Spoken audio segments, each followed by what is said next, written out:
What's going on, guys? Thanks for tuning in to another episode of the Red and Gold Standard Podcast. My name is Zach Hernandez, and as always, I am joined by my co-host, Mike Andrews of Nothing But Niners. Matt is under the weather, so he will not be joining us tonight. Hope you feel better soon, Matt. Before I toss it over to Mike, if you guys are watching on X, make sure you like and repost the post. If you're watching on YouTube, do us a solid, hop in the chat. We want to hear your thoughts. Make sure you hit like and subscribe to both Nothing But Niners and 49ers Hive. They're below on the screen. We appreciate all the support. Now that I got that all out of the way, Mike, how you doing tonight? I am well, man. I really enjoyed the game. I was up until probably about 4 in the morning, back up at 6 and went into work. And like, it was, I thought I was going to be like dragging and moping. Nah, I was good, man. It's something about when the 49ers win, and I'm looking forward to tonight.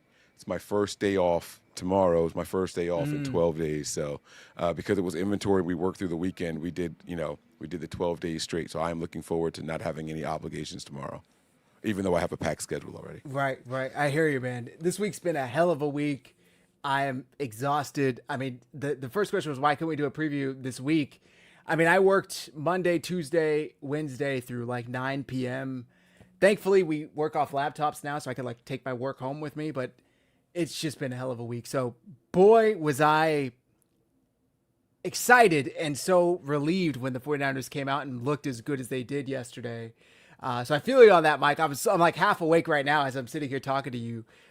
You kind of just go into like a flow state. You don't even really know what's happening. You just take care of business and you got no idea. But we're here, and the 49ers are 4-1, Mike. Can you believe it? Can you believe they went into Levi's South on the road without George Kittle, Brandon Ayuk, Ricky Pearsall, Juwan Jennings, Nick Bosa, Ben Barch. I'm going to say Ben Barch just because he is a starting lineman. I know people are like, Ben Barch, Malik Mustafa. I mean, the list can probably go another 2-3 players that I'm not remembering off the top of my head. And they got the job done. I mean, how surprised were you at last night's results? Or maybe even last night's start? And this is, I wasn't surprised. Okay, to be fair, you did say you expected the Niners to win on last week's show. And so we didn't get a chance to do a preview show, but I did a little pregame show, and what I was talking about was the youth in that secondary is going to match up well against a speedy guy and a big guy like Puka Nacua, right? We had Upton Stout out there, Renardo Green's back, right? And then you have Diamador Lenore. I didn't feel like there was, finally, for the first time, there was no mismatch, right? They could put Atwell on anybody as a corner, as a corner. Because when it was Siegel and the safeties, he did whatever he wanted to do on them. But I was so happy about the about the matchups finally. And I know it was Green's first game back and all that stuff, but I felt so good going into this game. I really felt like we matched up perfectly against the Rams. And the only thing that I was worried about was their front four. And I felt that we could use their aggression against them. And Kyle did it on the opening drive. That screen play to McCaffrey, like just to kick things off. I know we're going to do a play-by-play on this one, right? Yeah. Yeah. So, I mean, I felt like it was going to be a close one. I said Niners by 6. I thought it was going to be a 2 field goal victory for the 49ers. It ended up being a 1 field goal victory, right? But I felt like it was going to be a close one. And I was so comfortable because of Eddie Pinheiro, right? I just felt like if it was a game that was going to come down to field goals, which I thought it was going to be a difference of 2 field goals, that we were going to be in good hands with him. So I never felt like we were going to lose that game, man. So it was good. And now I understand people who felt otherwise. I mean, there were a lot of cards stacked against the 49ers last night. The Rams have looked like Super Bowl contenders this season. I mean, the 49ers have the same type of season, I guess you could say, have had the same type of season that the Rams had. And I've seen Rams fans say, we're play away from 4-0 or 5-0. We're 2 field goals away from 5-0. And it's like, well, the 49ers could easily be 5-0 as well. And also both teams could easily be 0-5. These things go both ways. So I was expecting a competitive game. I was excited to see Mac Jones because I had actually been pretty impressed by him in the weeks that he had started for the 49ers versus the Saints and then versus the Cardinals. I think that's it, right? He'd only started those two games prior to last night. So I was pretty impressed by him, and I thought, well, let's see what he could do. And then I'm like, Well, crap. Ricky's out. Juwan's out. They're asking him to shoulder a lot without the starting wide receiver. So it was a lot on his plate, and he handled it. So let's start with this game right away. The 49ers start the game on offense, and they get the ball at their own 16. Sky Moore muffs it and then returns it to the 27. Cardi, I think it's Jacob Cardi or Joseph Cardi, the Rams kicker. It does this like dirty ball kick to where it kind of like bounces and then it bounces up, and he's pretty good at it. He did come back to bite him. Yeah, it did bite him in the ass later. But that opening kickoff, the ball, this is the shape of a football. It was in the air like this the whole time it was traveling. Right, I'd never seen a football on kickoff do that before, and they were saying that other teams are doing. They said the Panthers kicker does it also. I haven't watched it. I haven't watched the Panthers. That ball was incredible, man. Like, wow. It was really impressive, and it definitely does what they want it to do. I mean, it bounces, then it goes up, and then it's unpredictable, right? So we'll get to where it obviously comes back to bite it, but Sky Moore muffs it, but does catch it, gets it all the way to the 27, or to the 28, I should say, and then they start off, and boy, did this first drive have some juice. I mean, you get McCaffrey for 4 yards. Jones hits McCaffrey for that screen pass, I believe, for 15 yards. But there's a penalty on Colby the next play, so it's brought back. 1st and 15, I'm thinking, crap, here we go. Already going to kill the drive because we never overcome these 1st and 15s, 1st and 20s. But one play later, he hits McCaffrey again for 15 yards. And then it's 1st and 10 from the Rams 43. And then again another penalty. McKivitz holding. So then you back him up again. It's 1st and 20, just like that. I mean, 1st and 15, 1st and 20. But no worries. Mac Jones hits Kendrick Bourne for 35 yards, catch and run, all the way down to the Rams' 18-yard line. And then 1st and 10, a 3-yard run by McCaffrey. Jones hits Jake Tonjes across the middle for 6 yards. On 3rd and 1, McCaffrey's able to go up the middle for 3 yards. And then on 1st and goal from the 6, drops back and hits a wide open Jake Tonjes in the middle of defense for a touchdown, and Eddie P's extra P, I guess, is good, and it's 7-0. How you feeling after this drive, Mike? Vindicated. I wanted it so badly for us to get down there and not settle for a field goal. I felt like, yes, like this is it. This is the way it was supposed to be. Like, this is what the offense looks like when it's scripted plays, and we got to get in the end zone. I did not want to settle for field goals all night long, so that definitely made me feel good. Yeah. I loved it. Like you said, the overcoming the penalties and everything. Kyle is like, he gets defeated, and I hate when he gets defeated on 1st downs in particular. It's like, forget it. Let's just run the ball because you guys aren't ready. And then we'll get to it later on. But you understand why he gets defeated, especially with the receivers that were out there and how confused they were later on. We'll talk about it. But, man, like, I loved seeing that opening drive, man. They just looked good. And even on that opening drive, we talk about Brindle. He'll block his guy or he's just standing around. Brindle was looking for contact on that opening drive. Like, he looked like he had heard the rumblings and the rumors and all that stuff on that McCaffrey screen. He blocked 3 different people on that one play. It was really, really impressive. 2 of them downfield. I mean, it was really, really good, man. Well, PFF tells me he's a top 5 ranked center in the NFL, so that doesn't surprise me, Mike. I'm kidding, obviously. Okay, so immediately it's 7-0. Niners have a great start to the game. And then the Rams get the ball. And I'm thinking, all right, here we go. And they get the ball, field the kickoff, get back to the LA 33 for 20 yards. Kyron Williams up the middle for 4 yards. 5-yard pass to Puka Nacua. It's 3rd and 1. Kyron Williams gets 2 yards. 1st down at the 44 of the Rams. Incomplete pass by Stafford. 2nd down. Matt Stafford gets sacked for an 11-yard loss. I'm like, are my eyes deceiving me right now? Did the 49ers actually get a sack without Nick Bosa? They did. Unfortunately, it was their only one of the night. But Bryce Huff comes in, kind of like a design blitz, and he was able to get in unblocked, gets the sack. 3rd and 21, they just do a little draw play. Kyron gets 7 yards, and they punt. 49ers defense, not a 3 and out, but basically, 6 and out, 5 and out. How you feeling now after this good start at both ends? So again, man, this was the game. My pregame, I was talking about how so many things had to go wrong against the Jaguars for us to lose that game, right? All those drop passes. I said, guys, there's going to be a drop pass or two, but it's not going to be as bad as it was last week. And then boom, we start seeing it, right? I said that there's no way that the Niners don't get at least a hit or a sack in this game. Last week, the game before this one, was the first time in 10 years that had happened. I said, all of those things aren't going to happen again. They can't happen in back-to-back games. So it was really good to see Huff go out there and get that sack and everything. And again, on the opening defensive drive for the 49ers. Right. And I see this question here. Did Bryce Huff break his record for his fastest sack?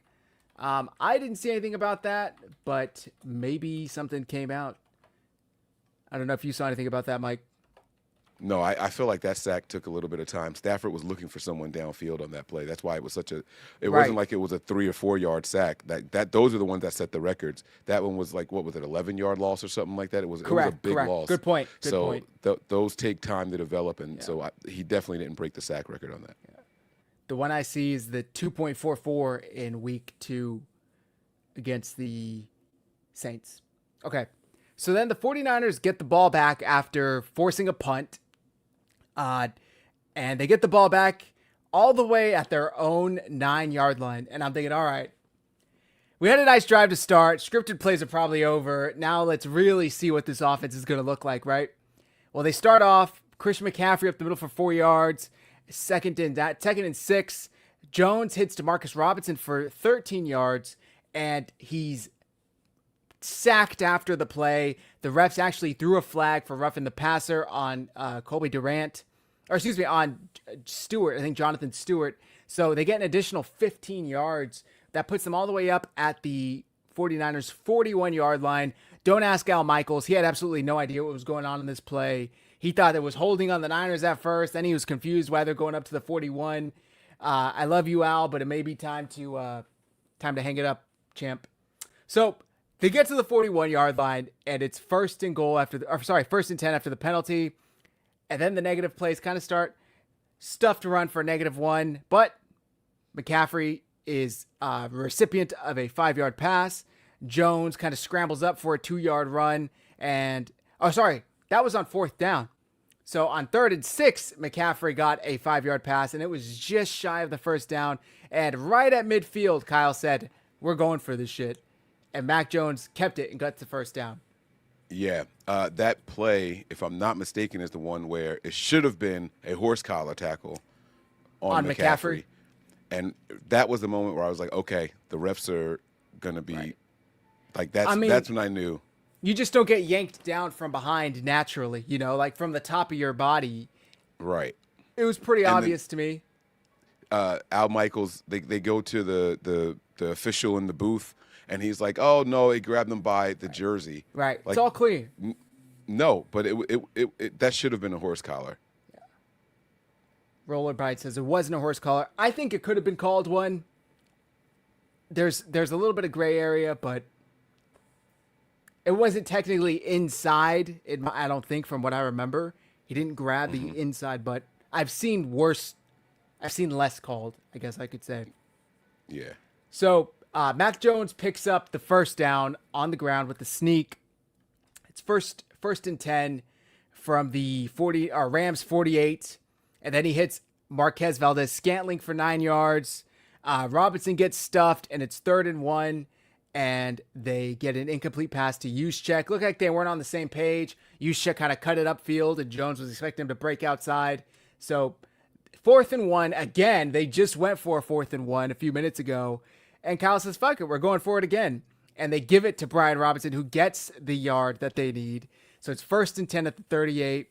Jones hits McCaffrey for 8 yards. Robinson runs for 5 yards. And on 1st and 10, incomplete. Beautiful pass to DeMarcus Robinson down the field, right along the sideline, the end zone. But unfortunately, Robinson couldn't get his feet in. Were you as like, oh, because I was pretty surprised by that throw and that catch, but unfortunately, the defender fell down and everything. No, I thought that, believe it or not, I thought Robinson was going to have the game that Bourne had. I thought that this was going to be the revenge game. I thought this was going to be the one where he, went out there and did it. But, it is. He still contributed in a positive way. So it was good to see. Yeah. It was really, really impressive outing by Bourne. We'll get into him in a bit. So, incomplete pass, almost a touchdown. 2nd and 10 from the Rams 24-yard line. McCaffrey gets, stuffed for a 1-yard run, and then that's the end of the first quarter. So the second quarter starts, 3rd and 9, and Mac Jones connects with Demarcus Robinson along the left sideline for 18 yards. Just a beautiful kind of back shoulder throw. Robinson's able to catch, toe tap, and get out of bounds. It was really impressive for two guys who really probably haven't had much chemistry, much experience playing together because Robinson's been suspended.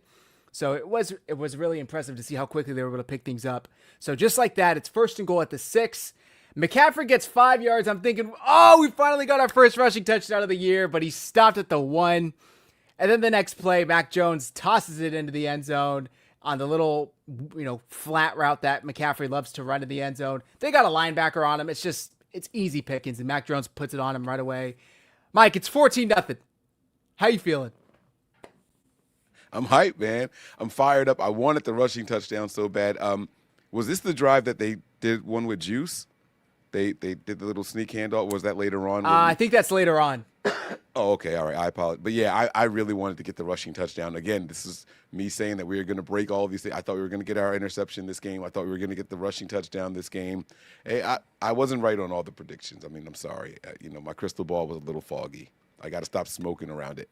They were close to getting a couple of interceptions. I mean, they were very close, but yeah, just like they have been all season. Ellis Jr. Clarence, Matt is not coming. He is sick.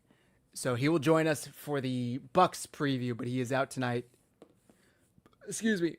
I agree. Ian Jones had multiple roughing the passer calls, missed on him. Dude was getting blown up all night, unfortunately. So he almost didn't get up one time. So shout out to him. Total gutsy performance. Yeah. The belly flop on him was super egregious. I mean, there's a landing rule that they just completely ignored. I don't know how that was not called at all. And then I don't know, but wasn't it a rule that you're not supposed to hit quarterbacks like below the knee? Mm-hmm. Like they were doing that all night long on him, and it was just never called. It was never called. So I don't know. I don't get it, but it is what it is. There was a still shot, let me see if I could find it, of that sack that you're talking about where I think it was Jared Verse or something like that, like sacks Mac Jones and not only drives him into the ground, but is like completely on him. And it was, I want to say either second down or second and goal or 3rd and goal. And they didn't call it. It would have given the 49ers, first half to the goal and 1st and goal. Yeah. But instead they didn't. Gosh, I just had it here too. But it was clearly like, I'm not kidding. It looked like a belly flop into a swimming pool, but on top of Mac Jones. Like here, I found it here. There you go. The fact that this wasn't called. I mean, come on. I never even saw the image either. Like it was just watching it live. You could see that. How do they not say that he put all of his weight on the quarterback? And this was the play, if I remember correctly, that first made him start kind of limping and start kind of being a little gimpy on that leg. Yeah. Yeah. And it was unfortunate, but okay. So 14-0. I was trying to think of where I was. 14-0. The 49ers punt the ball, or kickoff. Rams take over at their own 23, or 31, excuse me. And they start driving down the field. Stafford hits Nakua for 5 yards. After an incomplete pass, it's 3rd and 5. He hits Nakua for another 14. First down, Kyron Williams, 2-yard run. Kyron Williams, 6-yard run. 3rd and 2. He gets a 1-yard run. It's 4th and 1 at the 49ers 41, but they go for it. And Williams easily gets 4 yards. 1st and 10, Blake Corum gets 13 yards. And then 1st and 10 all the way down to the 49ers 24. And Matt Stafford kind of pitches it back to Blake Corum. And he can't catch it cleanly. Tervis, I think Gibson, is how you pronounce it? Tervis Gibson recovers it, who the 49ers just signed like earlier yesterday to the active roster. I think he was on the team in the preseason. Recovers the fumble.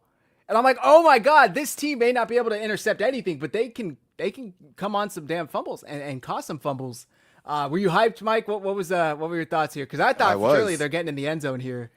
Yeah, no, I thought they were going to score too, and it was great to see, man. I mean, this was just a precursor to what was going to happen later on. You know what I mean? Like it was really good to see these guys going out there, and if the secondary is not going to do it, fine, we'll do it here. We'll get them in the trenches. You know what I mean? And the team has been punching at balls all year long. It's the Fred Warner effect on the entire team. So I love seeing it. Absolutely love seeing it. No, I agree. So get the turnover. 49ers recover at their own 30, but they don't go far, unfortunately. Sky Moore, 1-yard run. Mac Jones hits Kendrick Bourne for 16 yards. 1st and 10 at the 47, the 49ers 47. Christian McCaffrey, 2 yards. 2nd and 8, Christian McCaffrey, 3 yards. And on 3rd and 5, Mac Jones hits Kendrick Bourne right in the hands, and he definitely would have gotten the first down, maybe even a little more, but he dropped it. And I'm thinking, oh boy, it's a pickup of last week. We're right where we left off. Jones still has drops problems. Did you notice on this play what I noticed, Mike? After the play, I guess I should say. Well, immediately after the play, Kendrick Bourne is still standing there, and Mac Jones runs right up to him, and it's like hyping him up. Not some pity stuff either, like, oh, man, it's okay. I got you. I'll come back to you, which he did, like, immediately on the next drive that we have on offense. But it was like, hey, shake that off, man. Like, we're here. We got this. Like, we got this. We're good. We're good. Don't worry about it. I love seeing that. He didn't wait till they got to the sideline to have that conversation. It was in person right there on the field. Yeah. I mean, basically, as the teams are exiting the field, he's running over to him before they're even off the field and immediately, picks him up. We're going to need you. Don't get down on yourself. We got you. And it was just like great leadership to see from Mac Jones. And especially, they have that prior history. They both were in New England together. They both had their best years of their career that year in New England. Yeah, together. So just like Brian Thomas Jr. is missing Mac Jones, I'm sure Kendrick Bourne had missed Mac Jones. So it was nice. It was really good leadership to see. So then the 49ers are forced to punt, unfortunately, after 4th and 8 at the Rams 48. Did you think they maybe should have gone for this here, or were you okay with the punt?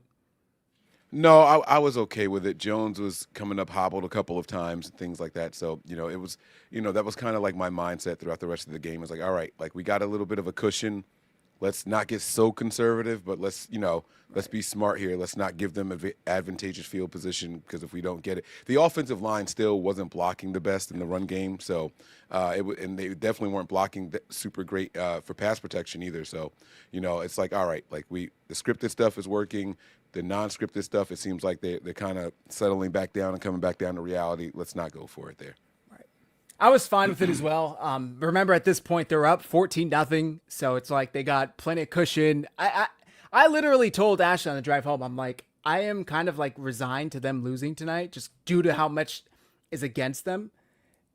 So anything that comes out of tonight that's good is a huge plus for me because I wasn't expecting anything with just all the injuries, short week, divisional opponent. Like those are tough games to play well in and to win. So. But I'm like, okay, so they punt, and the Rams finally got it going, get the ball at their own 15, good punt, and then they get backed up 5 yards after a false start, so that their own 10. First down, incomplete pass to Devontae Adams. Second down, he hits Devontae Adams for 11 yards. 3rd and 4, Stafford hits Puka Nacua for 3 yards, but Lenore is flagged for a defensive holding. So they get 5 yards and a first down. It seemed to me like Lenore was kind of getting picked on a bit by these refs. I mean, I thought he was playing his normal type, but they were throwing flags for a lot on him. Yeah, it seemed like they were just, this is again, when I saw the belly flop, okay, like they're going to let this kind of stuff go. It's like, all right, here we go. Here come the officials. So it's us against all 22 of their starters plus the officiating crew. And I was like, this is going to be something that we have to overcome. Unfortunately. But okay, so fine. Bail him out with a first down. And on first down, incomplete pass deep to Puka Nacua. Second down, short pass for 6 yards. 3rd and 4, Stafford hits Ferguson for 21 yards. Marcus Siegel in coverage. He was getting picked on all night in coverage. 1st and 10 down to the 49ers 47. He hits Whittington for 22 yards. Pinnock in coverage. 1st and 10 at the 25. He hits Whittington again for 11 yards. And then 1st and 10 from the 14. Matt Stafford hits Kyron Williams in the flat, who is wide open. And I don't know if you caught this, Mike, but I did. Waltz high steps into the end zone. Did you catch that? Oh yeah, all the swag in the world, man. Yeah. This is easy. This is easy. We're back now. Like that's what they're thinking. All right, we're back. Like, and to their defense, right? We've seen Christian McCaffrey fumble in goal-to-go situations before, right? And that's kind of the stuff you got to shake off. Like, that's not going to happen every time. So, I mean, if I'm the Rams, what I'm telling them is, guys, like, that's 2 successful drives other than the turnover. So as long as we protect the ball and we get down there, we're going to be fine. Like, this game is ours for the taking. Yeah. So they get it down to a 1-score game, 14-17 now. And we are just a little over 2 minutes before half. And I'm thinking, you know what? If we can get any points before half, that's a dub. Go in up 2 scores at least. So we go in, or we start the half, Sky Moore again muffs the catch, but he recovers, gets all the way to the 33. First and 10, Mac Jones incomplete pass to Farrell. 2nd and 10, Mac Jones hits Kendrick Bourne for 13 yards. 1st down at the 46 of the Niners. Incomplete pass to Jake Tonjes. 2nd and 10. Christian McCaffrey gets stuffed at the line and a penalty on Kendrick Bourne, but it was declined. Illegal formation was the call. 3rd and 10. Mac Jones hits Jake Tonjes for 11 yards. Just beautiful, beautiful work. 1st and 10 at the Rams 43. At this point, we're doing no huddle. And at this point, if I remember correctly, Jones is literally kind of like hobbling down to the field, catching up to the team because we now know cramping, according to what Jones said, but it looked at the time like a knee injury. But he hits DeMarcus Robinson for 8 yards on 1st and 10. 2nd and 2 down to the 35 of the Rams. Incomplete pass to Marquez Valdez-Scantling. 3rd and 2, Christian McCaffrey busts up the middle for 8 yards. 1st and 10, Jones spikes the ball with 14 seconds left. 2nd and 10, incomplete pass to Marquez Valdez-Scantling. 3rd and 10, McCaffrey just kind of runs the ball to get as many yards as they can to make this a closer field goal. And on 4th and 2, Eddie Pinheiro comes out right before half and nails a 37-yard field goal to put the 49ers up 17-7 going into half. Mike, in my opinion, this was like the best half of football the Niners have had this year. Especially first half, because even in the games they won with Mac Jones, it took like halfway through the second quarter before they even got a first down. Leave it to them to be the game against the Rams, the toughest divisional opponent, to have them play their best ball. I mean, how are you feeling at halftime? What are your thoughts? What's going on?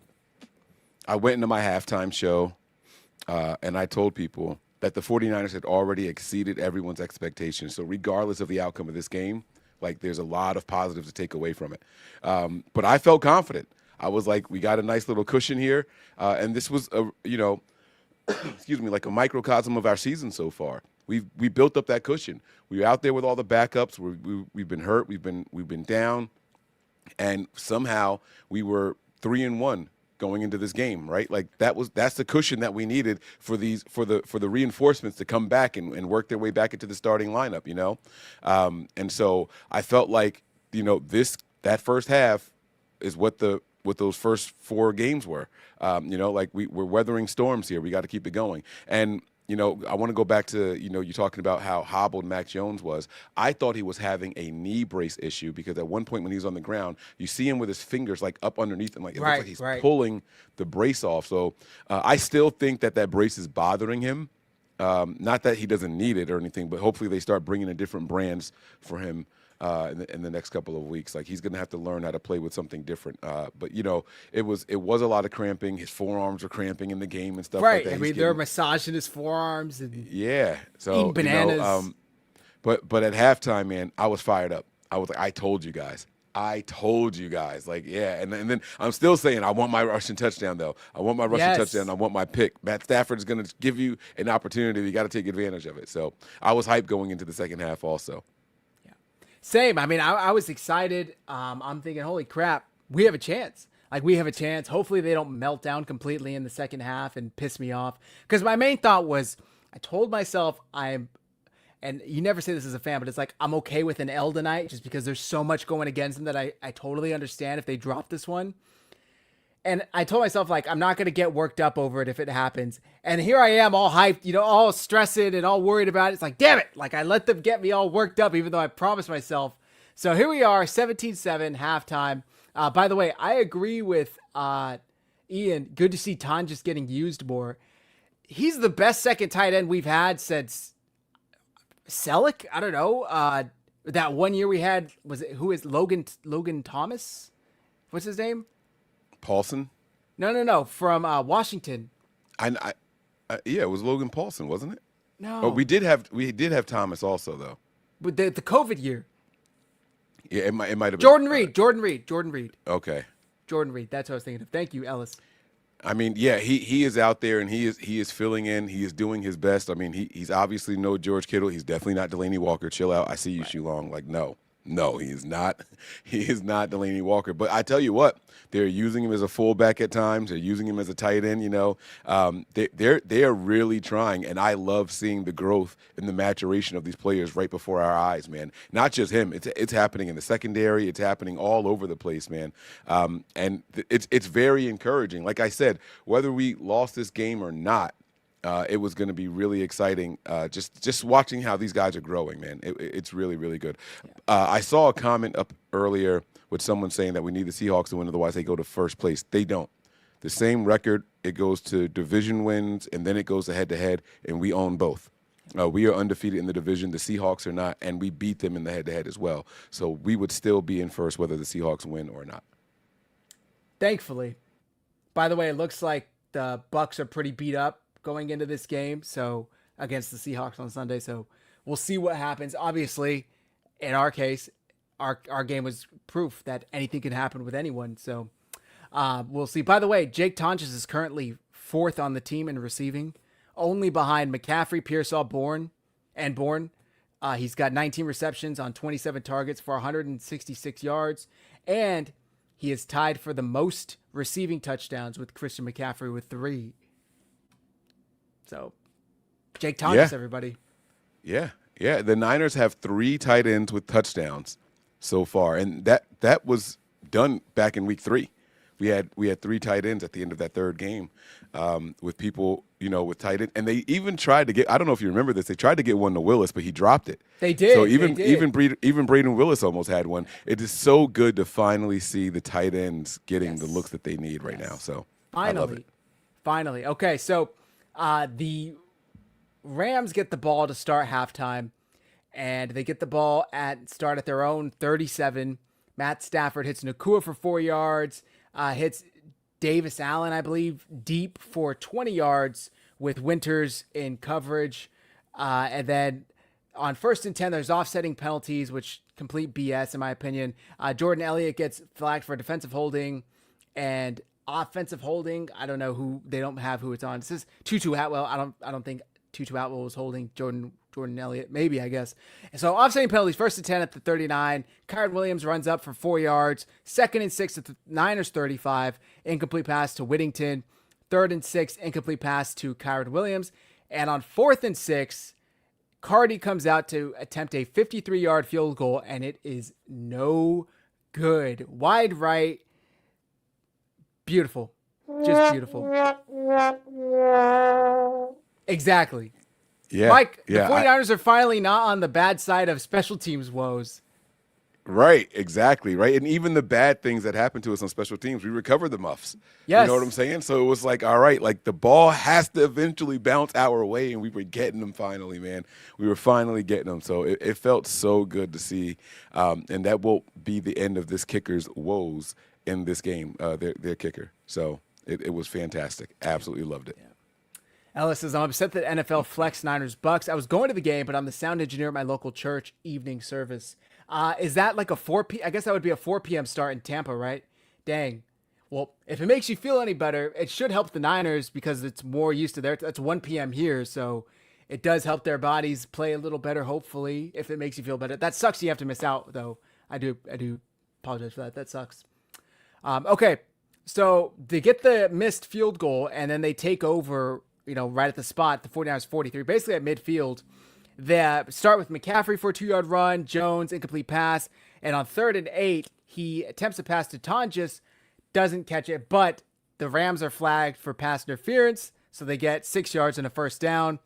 Jones hits Kendrick Bourne deep for 19 yards, down to the Rams 30. McCaffrey for 2 yards, 2nd and 8. Robinson for 5 yards, 3rd and 3. Jones hits who else but Kendrick Bourne for another 10 yards, all the way down to the Rams 13-yard line. 1st and 10, McCaffrey for 4 yards, 2nd and 6. Jones hits Bourne again for 6 yards, and on 1st and goal from the 3, he hits McCaffrey runs again for 2 yards, the second time last night, I should say, that McCaffrey got 1 yard shy of the end zone. And this is the play you're talking about, Mike. 2nd and goal, they hand off to Juszczyk, who looked like he was going to be lead blocker, and gets absolutely blown up by Fisk in verse for a yard loss. Damn, it was close. So then I was so excited about that play because I called it. I was like, all right, guys, you know what's coming here. They're gonna give it the juice right here instead. And I say it all the time. While I expected the play, Juice is not a running guy. Like, it's just not his strength at all. But it was him trying to catch him off guard. You know what I mean? So I applaud it. Kyle was in his bag, man. He was really, really working. He's been in his bag since the second half of the Jaguars game, especially with the play calling and all that. So he was trying out there. I like it. I agree. I agree. And yeah, Terradome, where's Jim Everett? Where is he when you need him, right? Okay, so 2nd and goal, I believe. Yes. So now it's 3rd and goal. And unfortunately, Jones, incomplete pass intended for DeMarcus Robinson in the end zone. And this was the play where Jared Verse was all over him. I think it was Jared Verse. And the belly flop screenshot that I showed you guys a few minutes ago. And Jones just straight up didn't get up. I mean, I'm thinking, holy crap. He immediately grabbed at his knee. And I'm thinking, holy crap, did this dude just tear his ACL? Like, did we just watch him go down? And I was so upset because he had been playing so well all night. Were you under the same impression, Mike? Did you think this was a serious injury? This is when he was pulling on that. Yeah. So I was ahead of myself. I apologize about that. This is when he was pulling on the brace really hard, and I was like, oh, man, what's going on? So at first, I thought what you thought because he grabbed that knee. Like, you see both hands just go right to it immediately. And then you start to see more as they're showing him, and he's sitting up and he's kind of like trying to pull. It looks like it was like just too tight. I don't know if it's metal and it got bent into his or like it like pinched his skin maybe. Yeah. So I felt a lot better after I saw that happen. Yeah. Saw him pulling on it. I mean, I felt better. Like his knee is okay. I mean, he's sitting down there grabbing his leg, and then they go to commercial. So I'm like refreshing my X feed like crazy for the reporters that are at the game. I'm like, tell me he's okay. Tell me they're not bringing the card out. Tell me something, man. Like, we can't have Adrian Martinez go into this game. And even though he may be good, who knows? Purdy was good and he was completely unexpected. But I feel like we're asking a lot of the universe to bless us with that happening again. So I'm on X and I see like Jennifer Lee Chan, like, hey, Jones just jogged off and he's sitting on the sideline. He's not even sitting on the bench. He's not even in the blue tent. And I'm like, oh, okay, well, that's good. And in the meantime, Eddie Pinheiro goes out there and, of course, drills a field goal. There was one that was very close. I don't think it was this one, though. This was a 20-yarder, and it put the 49ers up 20-7. Thinking, okay, I would have much preferred 24-7, but I'll take 20-7. Feels pretty comfortable. I'm sure you're feeling the same way.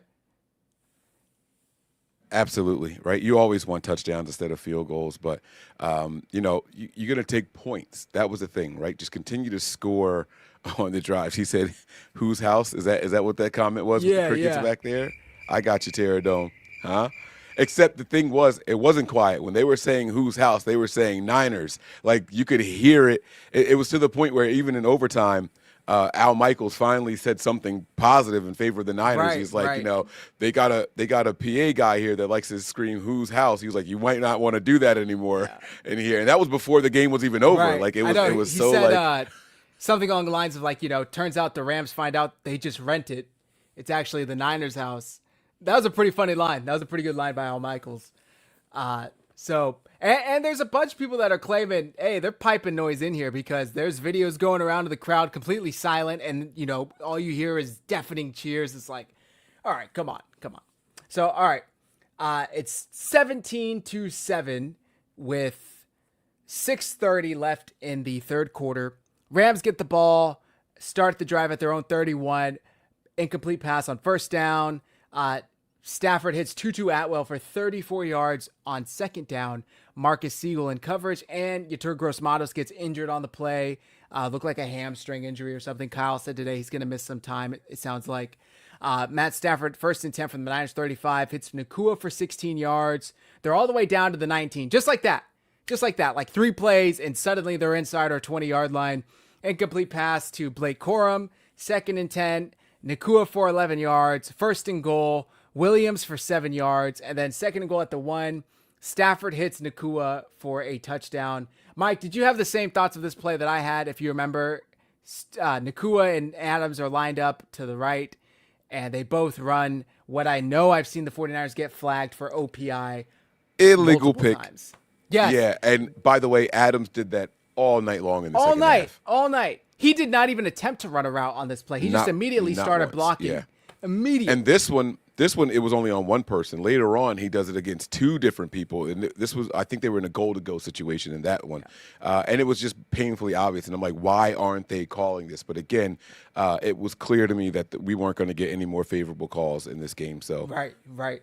And that's going to come back up later on. I'll bring it up when the time is right. Right.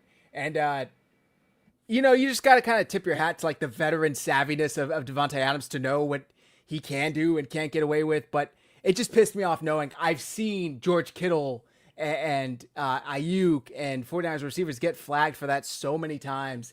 But of course, it's fucking Bill Vinovich. He's not going to flag the 49ers opponents. So they get in the end zone. Suddenly it's 20-14. A few minutes ago, they were almost up 17, like Ryan says. Instead, they're only up 6. And it's like, damn, okay, this is a much closer game than I thought. And the next drive, 49ers start at their own 27. And I think this is the drive where we get all the wide receiver confused. I think this is the one. I think you're right. Yeah. So start off the drive with the penalty on McKivitz for a false start. So you're already 1st and 15. And then Kendrick Bourne for 6 yards. Luke Farrell for 8 yards. And on 3rd and 1, Jones gets stuffed. So 4th and 1, they go for it. They get it with the Jones sneak. 1st and 10 from the 38. McCaffrey for 4 yards. 2nd and 6. Juice for 5. And I believe they had spotted this as a first down at first. And then Sean McVay challenged it. And then they were like, oh, we're going to use replay assist, if I remember correctly, right? This was the second time tonight. This was his second challenge that wasn't actually an official challenge. He challenged the kickoff because Garindo fumbled it. Yes. Right? But they ruled forward progress. So normally you can't they say you can't progress. Challenge it, right? But they stopped the game for a full minute and a half. Let him have a talk conversation with him.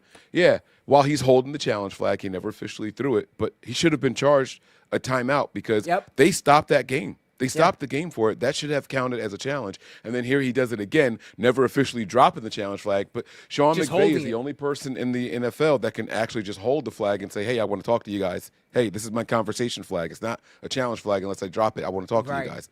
And they were like, oh, well, we triggered the replay in the booth. And, yeah, so he's right. You're right. He's short. And mind you, just the juxtaposition of just last week, the refs telling Kyle Shanahan, you don't even have the option to decline this penalty. Sorry. We messed up on that. Yeah, it should have been a penalty. And they later come back and say, yeah, our bad. Yeah. Sorry. Yeah. What? They ended up scoring a touchdown on that drive, but sorry. Sean McVay just got to do whatever the hell he wants. It's my understanding that when you challenge an unchallengeable play, that's a penalty. Because you're supposed to know what you can and can't challenge. And I've seen coaches throw a challenge flag for things that you're not able to, and it's a flag. It's a penalty. So instead, they just helped him out and gave him a replay assist. So instead of a first down, it is now 3rd and 1. And wouldn't you know it, McCaffrey gets stuffed for a 3-yard loss. And 4th and 4, right at the 44, and the 49ers punt. And I'm thinking, oh boy. I can feel all the momentum changing, Mike. It's all now. It was a 17-point game a few minutes ago. Now it's a 6-point game. We're punting to them. Here we go, man. They're gonna take the lead, and they did just about that. They got the ball at their own 12-yard line, and he hits Nakua for 9 yards, hits Davis Allen for 4 yards, and on first down, incomplete pass. Second down, 9 yards to Williams. 3rd and 1. There's a Williams. Devontae Adams play in here in this drive, if I'm not mistaken, right? Well, we'll get to it. Go ahead. Yeah. Well, a catch or an incomplete pass?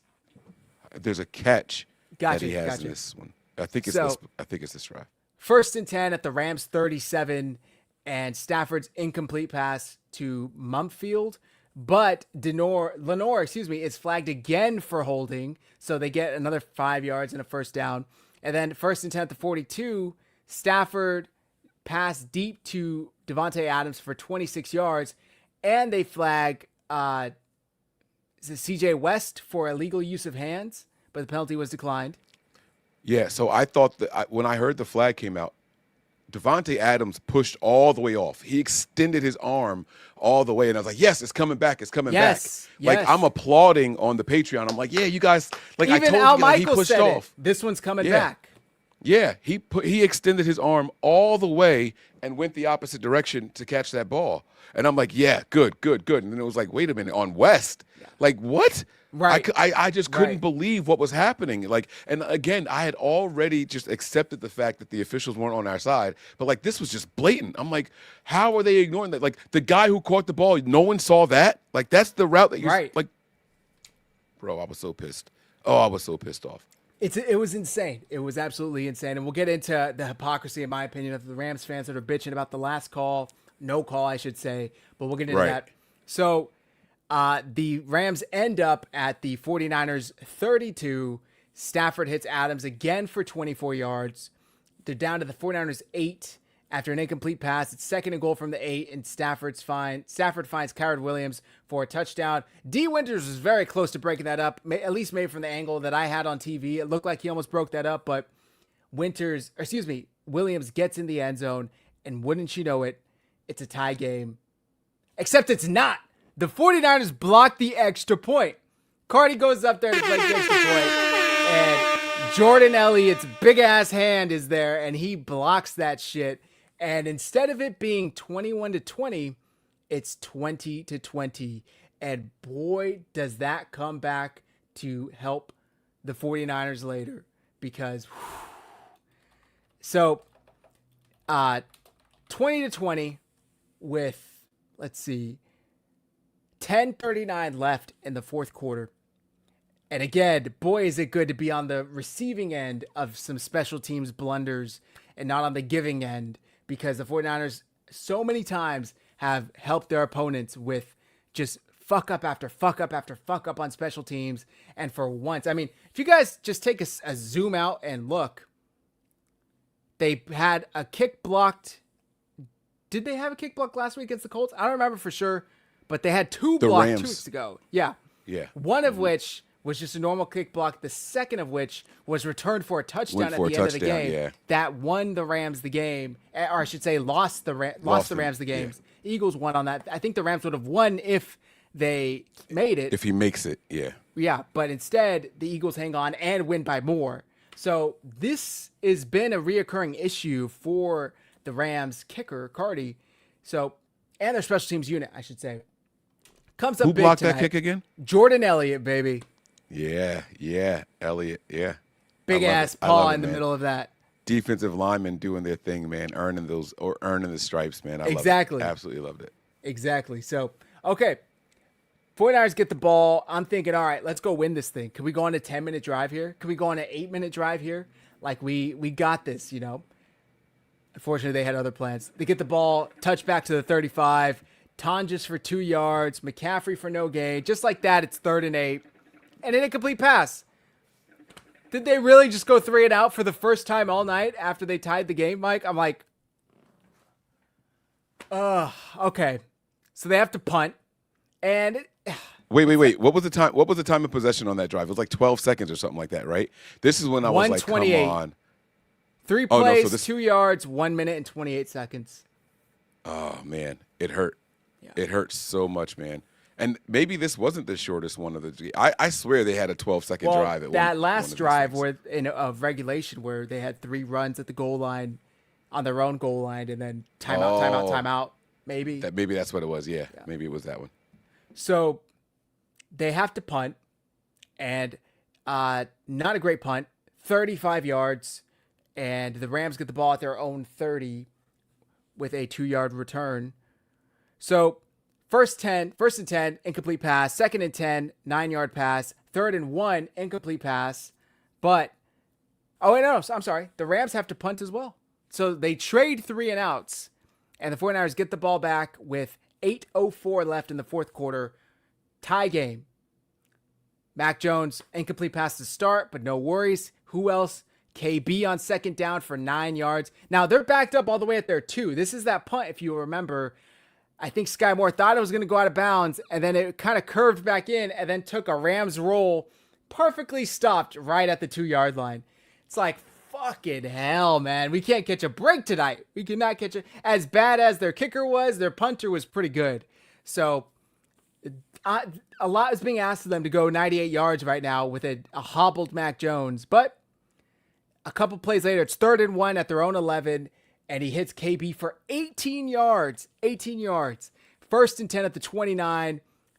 Short pass to Juszczyk for 4 yards. Brian Robinson gets a yard on the ground. 3rd and 5. Jones hits McCaffrey for a 16-yard catch and run. 1st and 10 at midfield, incomplete pass. 2nd and 10, Jones hits Bourne for another 10 yards.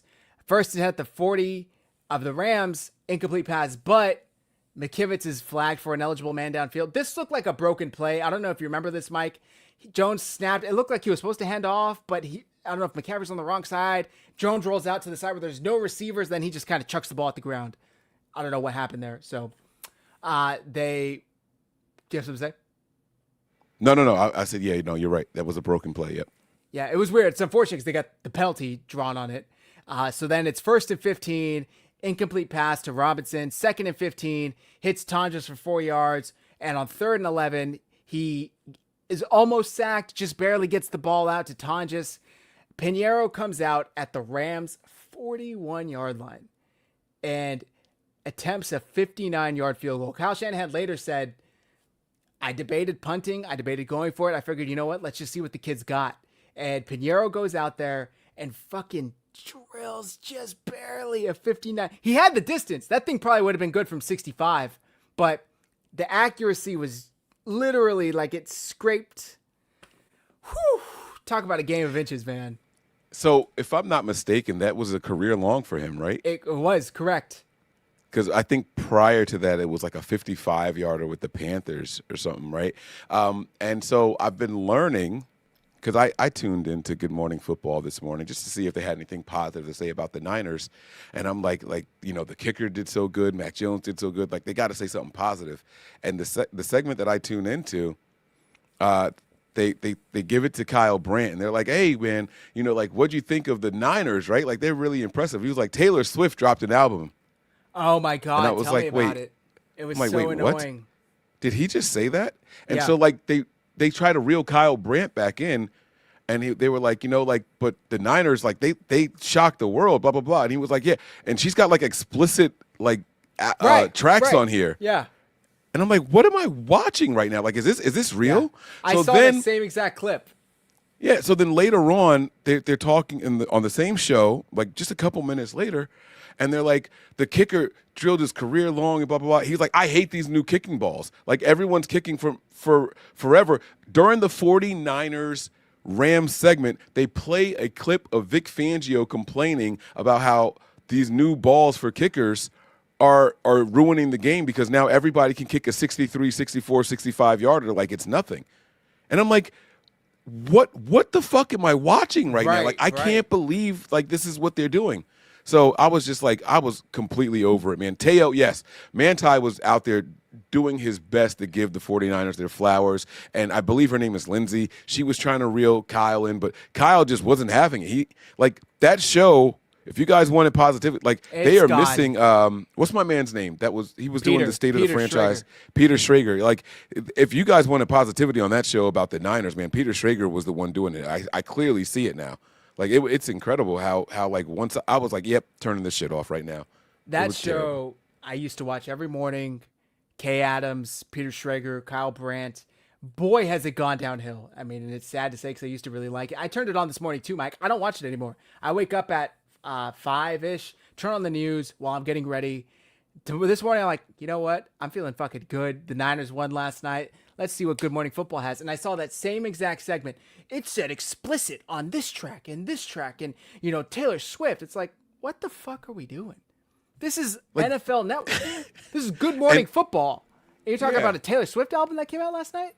Right, like save it for the Chiefs segment or something like that. Right. Like, what do you like? She's asking a direct question about the Niners, and he's like, Taylor Swift dropped an album at midnight. Like, what? Yeah. So I don't know. It was pissing me off, bro. Fuck off. There you go. He's absolutely right. Pterodome, man. Phenomenal comment right there, man. Phenomenal comment. You guys, this is why 49ers content creators thrive the way that they do, because the national media just shits on us constantly. I just don't get it. I don't get it. Yep. Let's see. We got a super chat here from our guy Nigel. Who is Zach's dog of the game? Play the remix. Well, we'll get to his dog of the game at the end of it. So. Yes, sir. We're almost there. Errol, when it comes to 49ers, I don't watch any TV shows. Spirit, I only watch you guys and John Chapman. Fuck bitch ass Grant, by the way. Appreciate it. I thoroughly enjoy John Middlecoff. I liked it when he was with Haberman and Middlecoff. I still watch him with the volume. But even last night, I got to say I was a little disappointed because I go to take a shower after the game and I'm hyped and he does a live stream and I'm like, oh, let's see what he's talking about. He opens up with like 15 minutes of ranting about Kyle Shanahan and his lack of care for his own players and injuries, and how if you're a player with the 49ers and you hold out for a contract, he 1000% believes that you should and supports it because your risk of getting injured while playing for Kyle Shanahan is just substantially higher than being injured on any other team. Therefore, you need to get your money. But I mean, it was like a 10 to 15 minute rant about malpractice, putting Purdy out there when he wasn't fully healthy last week, and now he's out longer. And I'm thinking Mac Jones probably just played the best game of his NFL career by far, but the best game a backup quarterback has come in and played without any starters on a short week on the road. And this is what we're talking about? Like, okay. So I hear you, Ellis. It's a little discouraging, but shout out to Haberman, who is now filling in for Guy sporadically. He still has his college games that he's calling, so he doesn't call every game. Did you say Haberman is filling in for Guy? Sorry. I thought his name was Guy Haberman. Sorry. Filling in for Papa. Oh, okay. Yeah. You're right. Okay. Back to this game. Enough of the sidetrack. Wait. Is his name actually Guy, though? Like, is that his real name, or is that short for something? As far as, what is Guy short for? Guyton? It could be like a like an ethnic name that is hard to pronounce, so they shorten it to like Guy. Pretty sure he's like, white. Yeah, but that doesn't mean it's not like Polish or like Ukrainian or something like that. You know what I don't. I was just asking. It's cool. If we don't know, we don't know. I'm pretty sure it's Guy. I don't know him. I'll go to the Googles. Let's go to the Googles. All right, you can go ahead. You can continue. Okay. So the 49ers take the lead, a 23-20 lead, and they kick the ball off with 2:52 left. Pinheiro kicks. They get a touchback, start at the 35. Stafford hits Nakua for 11 yards. Stafford's just fucking dealing on this drive, pretty much the whole second half. But once he locked in on those last 2 to 3 drives, hits Nakua for 11 yards, Adams for 18 yards. Marcus Siegel's in coverage on both of those, by the way. Hits or incomplete pass on 1st and 10 at the Niners 36. But Lenore is flagged again for holding. This is his third holding penalty of the game. Yeah. I think one of them was real, and I don't think it was this one. One of them I was like, okay, I could see it, but it was just they were being so ticky-tack with these guys. Right. Yeah. So they get, let's see, first down at the 49ers 31. Just like that, they got the ball with 2:52. There's one 56, and they're already down to the 49ers 31-yard line.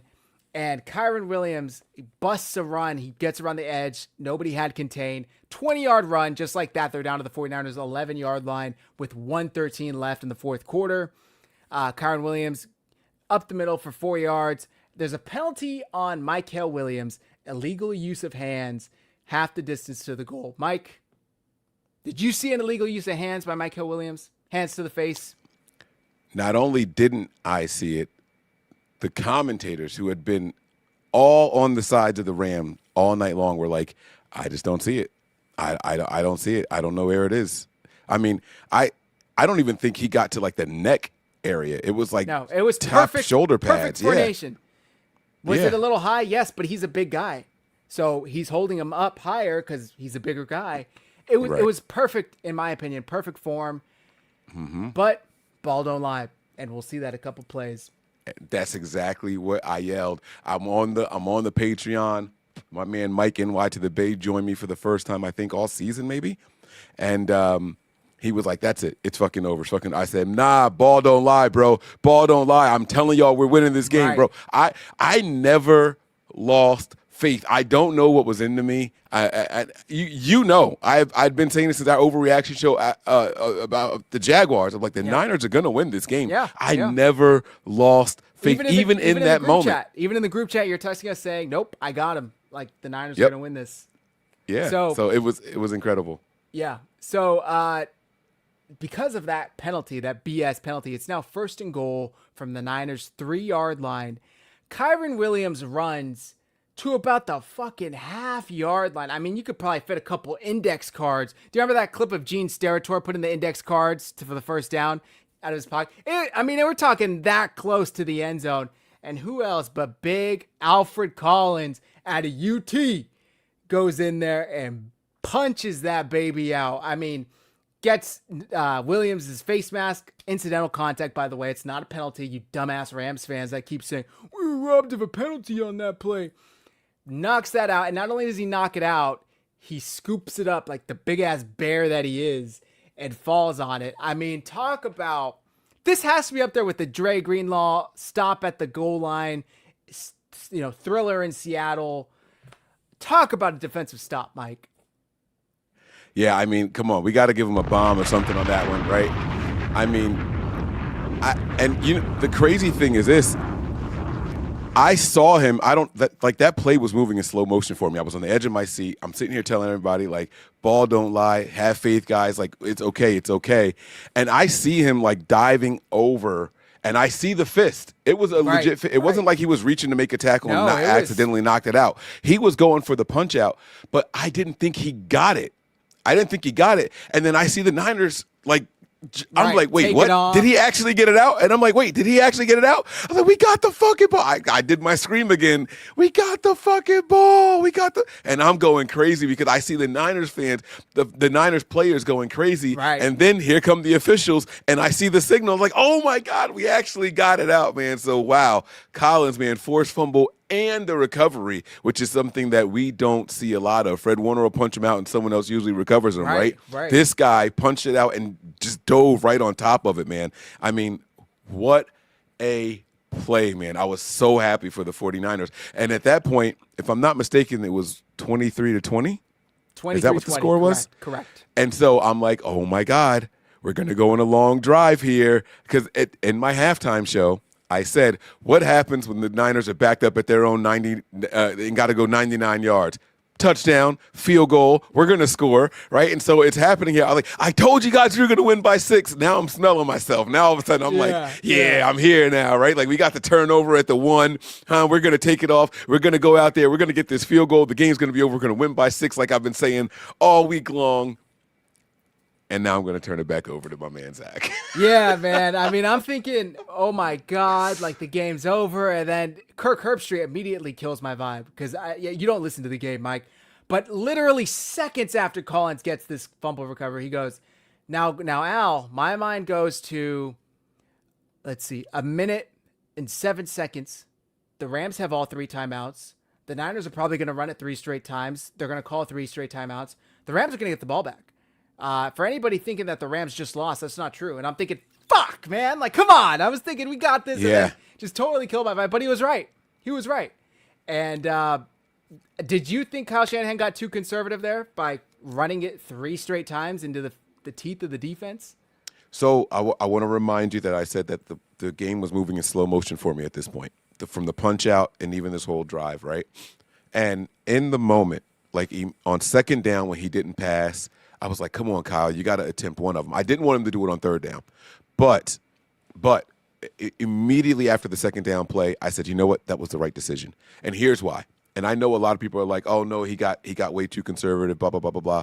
I want to remind you guys of all the ticky-tack penalties they were calling on the 49ers for this entire second half. The fourth quarter, I think the Niners had 4 or 5 penalties on them.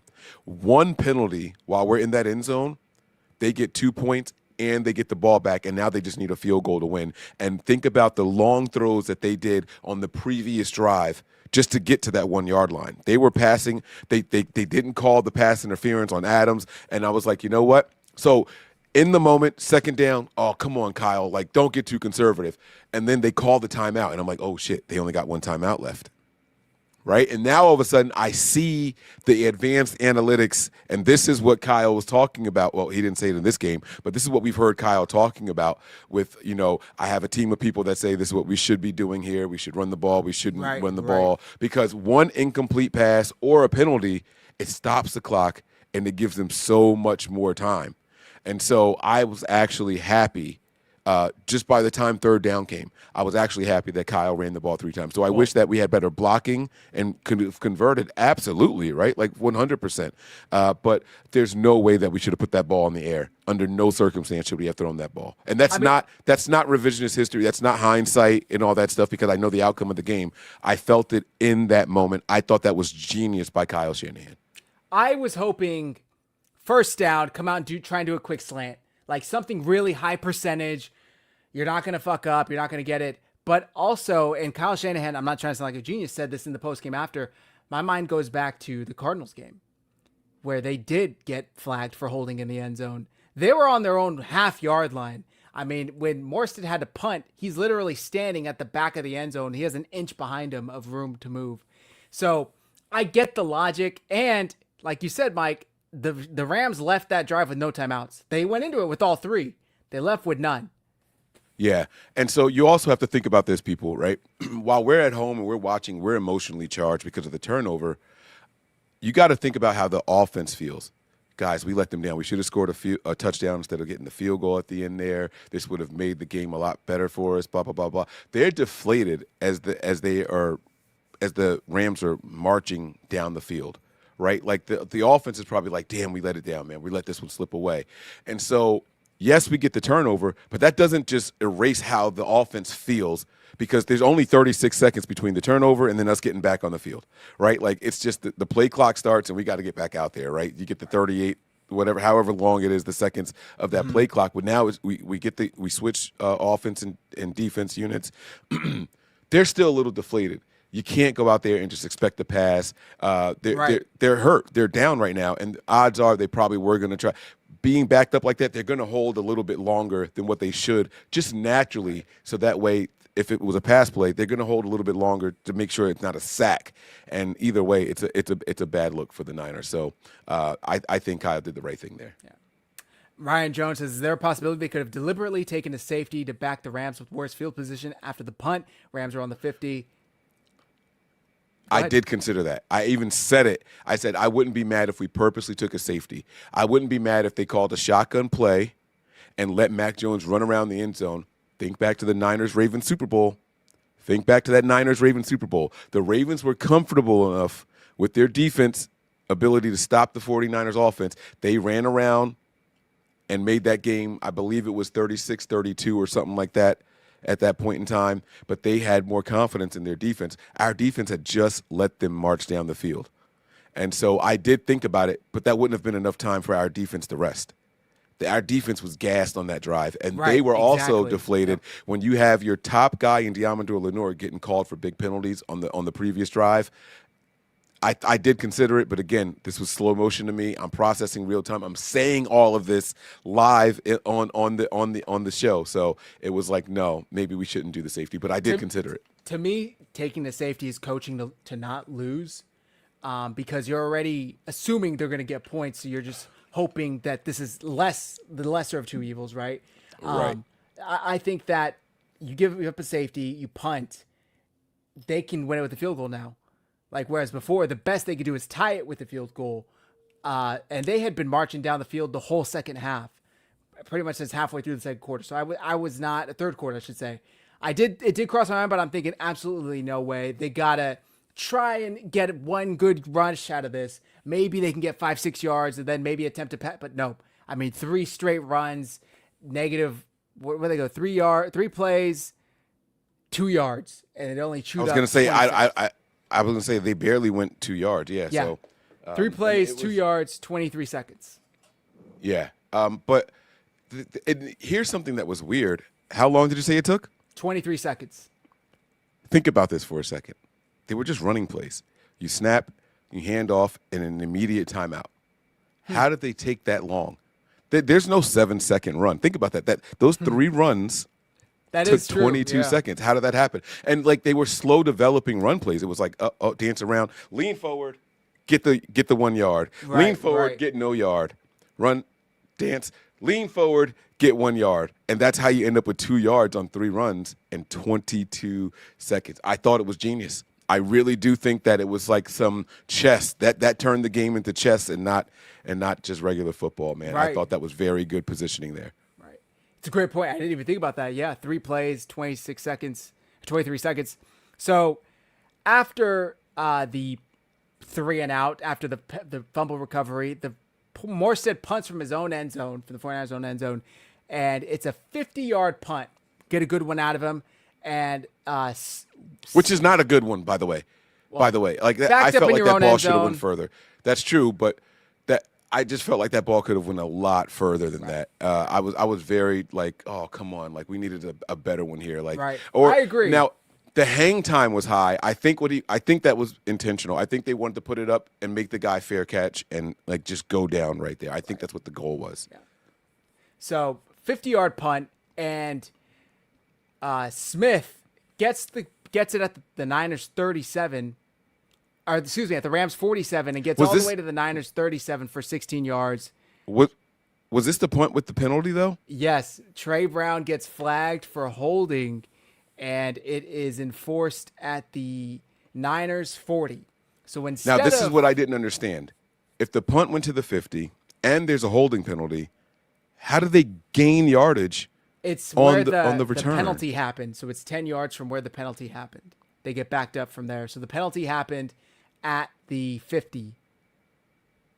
So they got back, or excuse me, at the 40, at the Niners 40. So it got backed up to midfield. Because they were confused on this also. This took a little bit of time for them to figure out where to put the ball, if I'm not mistaken. Wasn't that on this I think so, on this but play? that's usually how it works, is it's 10 yards from the spot of the foul.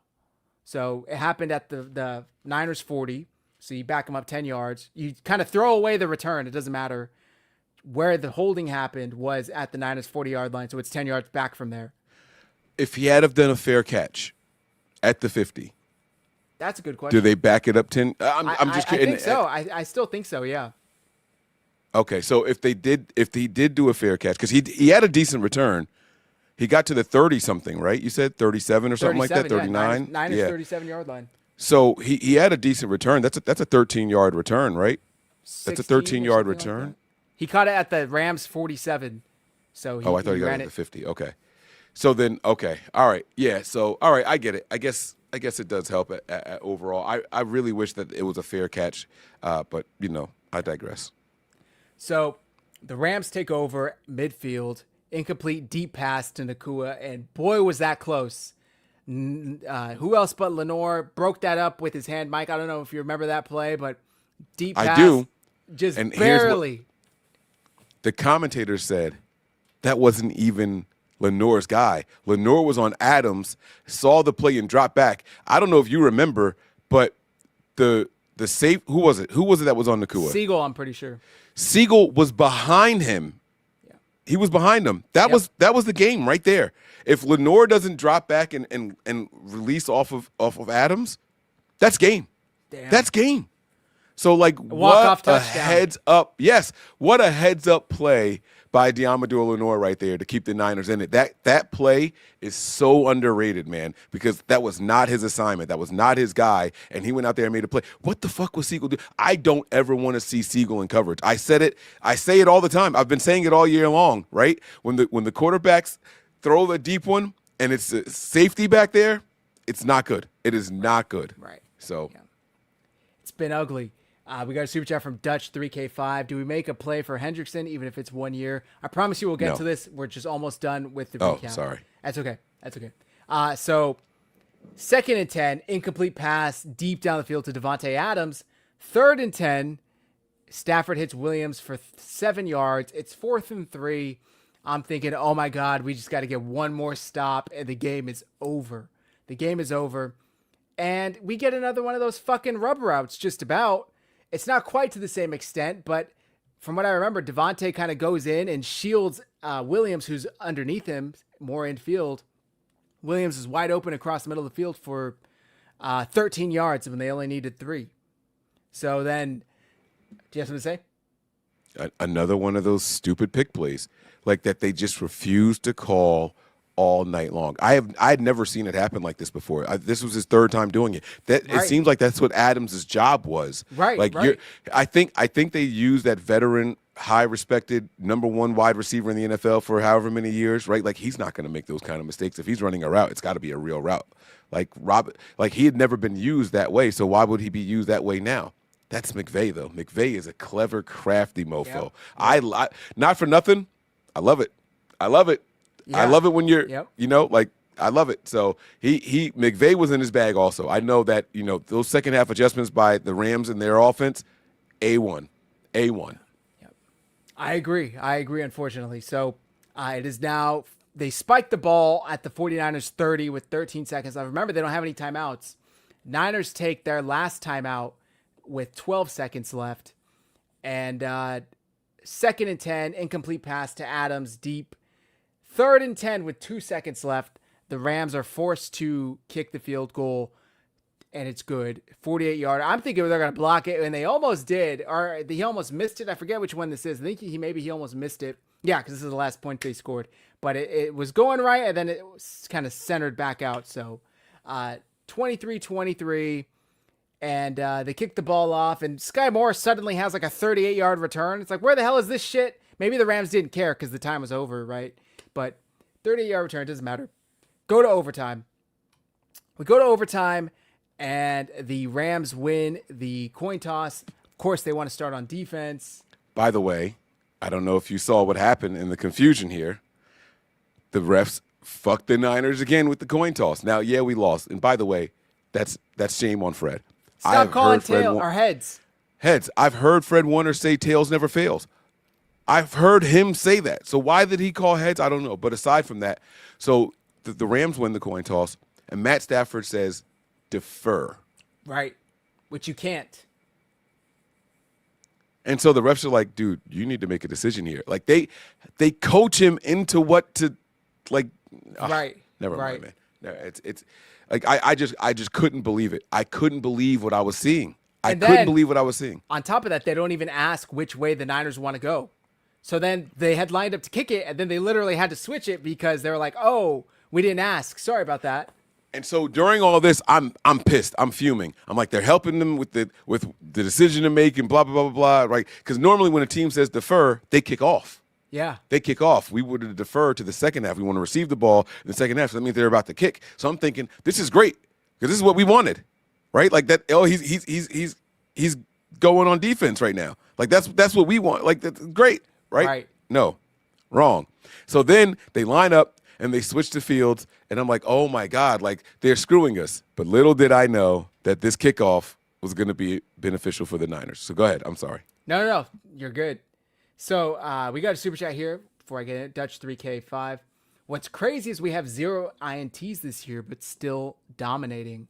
I don't know if I'd use the word dominating, but they're winning. They're winning. I mean, if you would have told me 4 out of the 5 afternoon/evening, I would come away happy. I take that. I mean, I take that every time. 4 out of the first 5. I'm celebrating. I got my red tie on the next day at work. I'm all good. So the 49ers get the ball to start overtime.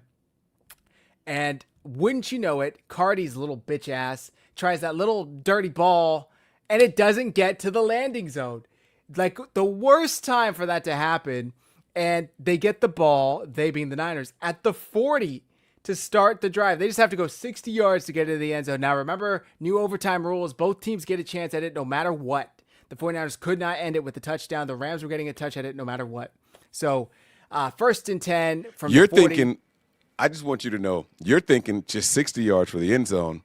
I'm thinking 20 yards for a field goal. Right, yeah. 20, I'm thinking 20 yards for a field goal. That's all we need. That puts it at their 40. Save. You know what I'm saying? And we saw Eddie do it earlier. Yep. I was all with it. I was like, if they get to the 40, just 2 first downs are all we need. That's a 58-yard attempt. I can do it. Like, let's go. I was fired up there. I was like, that's what we needed right there. That's the break we needed. Yep. So, 1st and 10, Mac Jones hits huge check for 12 yards. They're down to the 48 of the Rams already. Jones hits McCaffrey for another 15 yards. 1st and 10 at the 33. He hits Tonjes for another 6 yards. 2nd and 4 at the 27. He hits Tonjes for another 6 yards.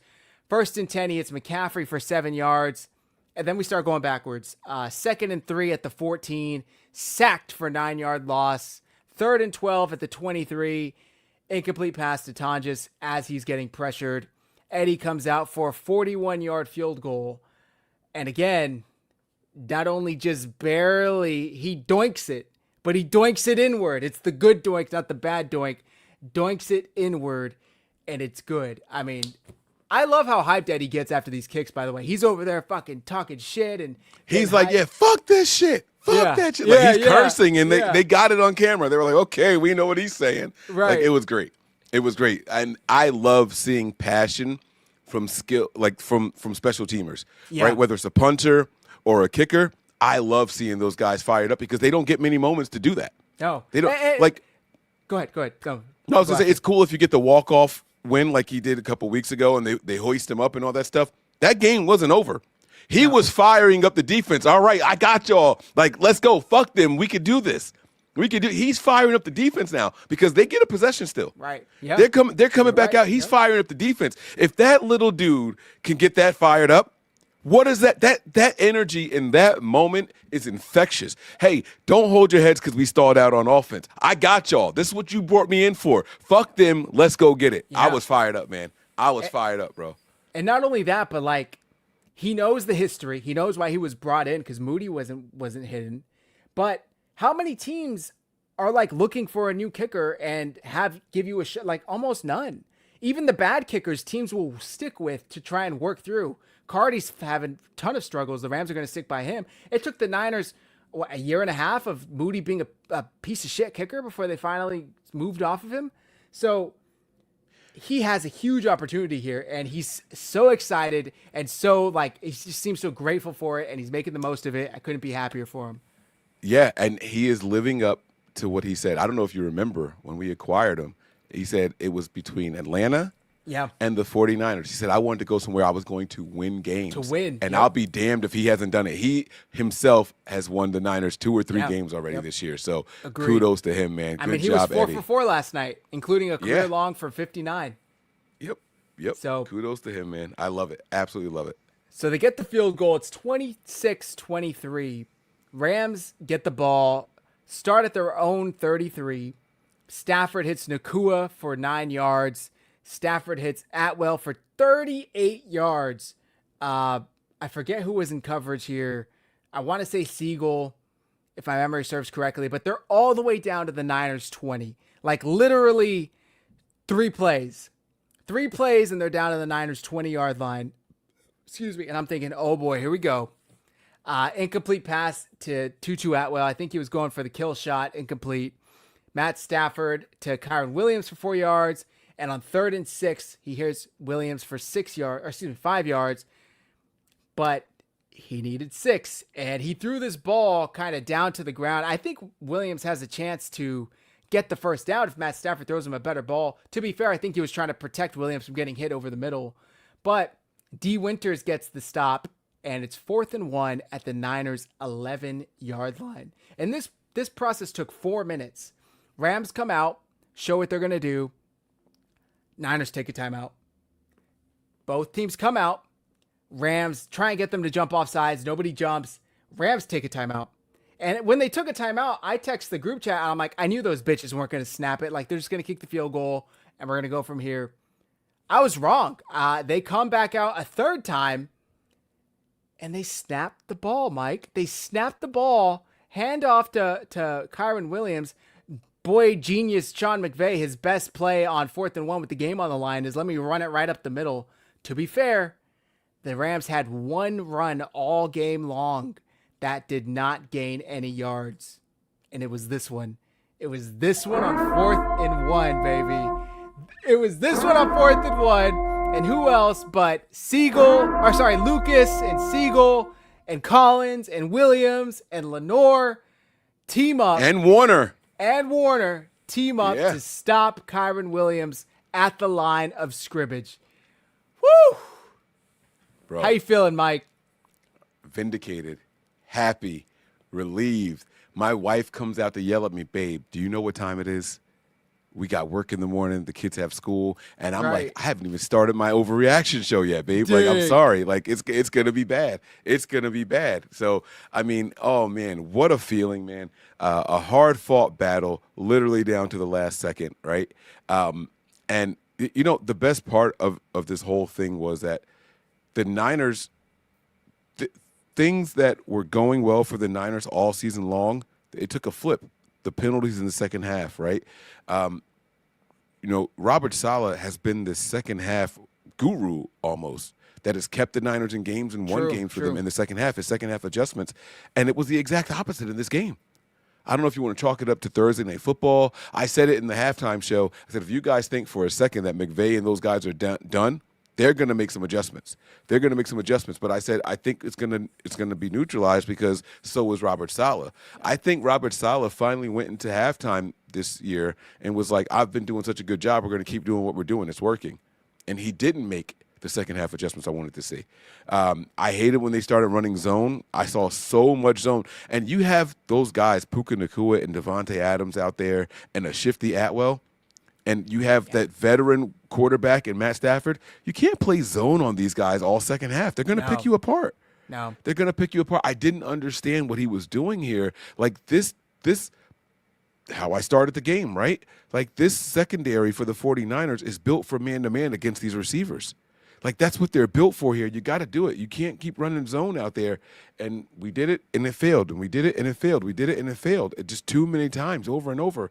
But man, it felt so good. They're going for it. They're going for the win. And, you know, this play reminds me of should Kyle have passed it when we were backed up on the one? Uh-huh. Right? Going for the win versus just kick the field goal and live to fight another down. You have no idea what's going to happen. There was plenty of time left in the period. Who knows if Mac Jones could even go out another drive because he was all hobbled as it was. Yeah, he's over there sucking on bananas and shit. Like he was fucked up, dude. He was throwing up. He was fucked up. Yeah.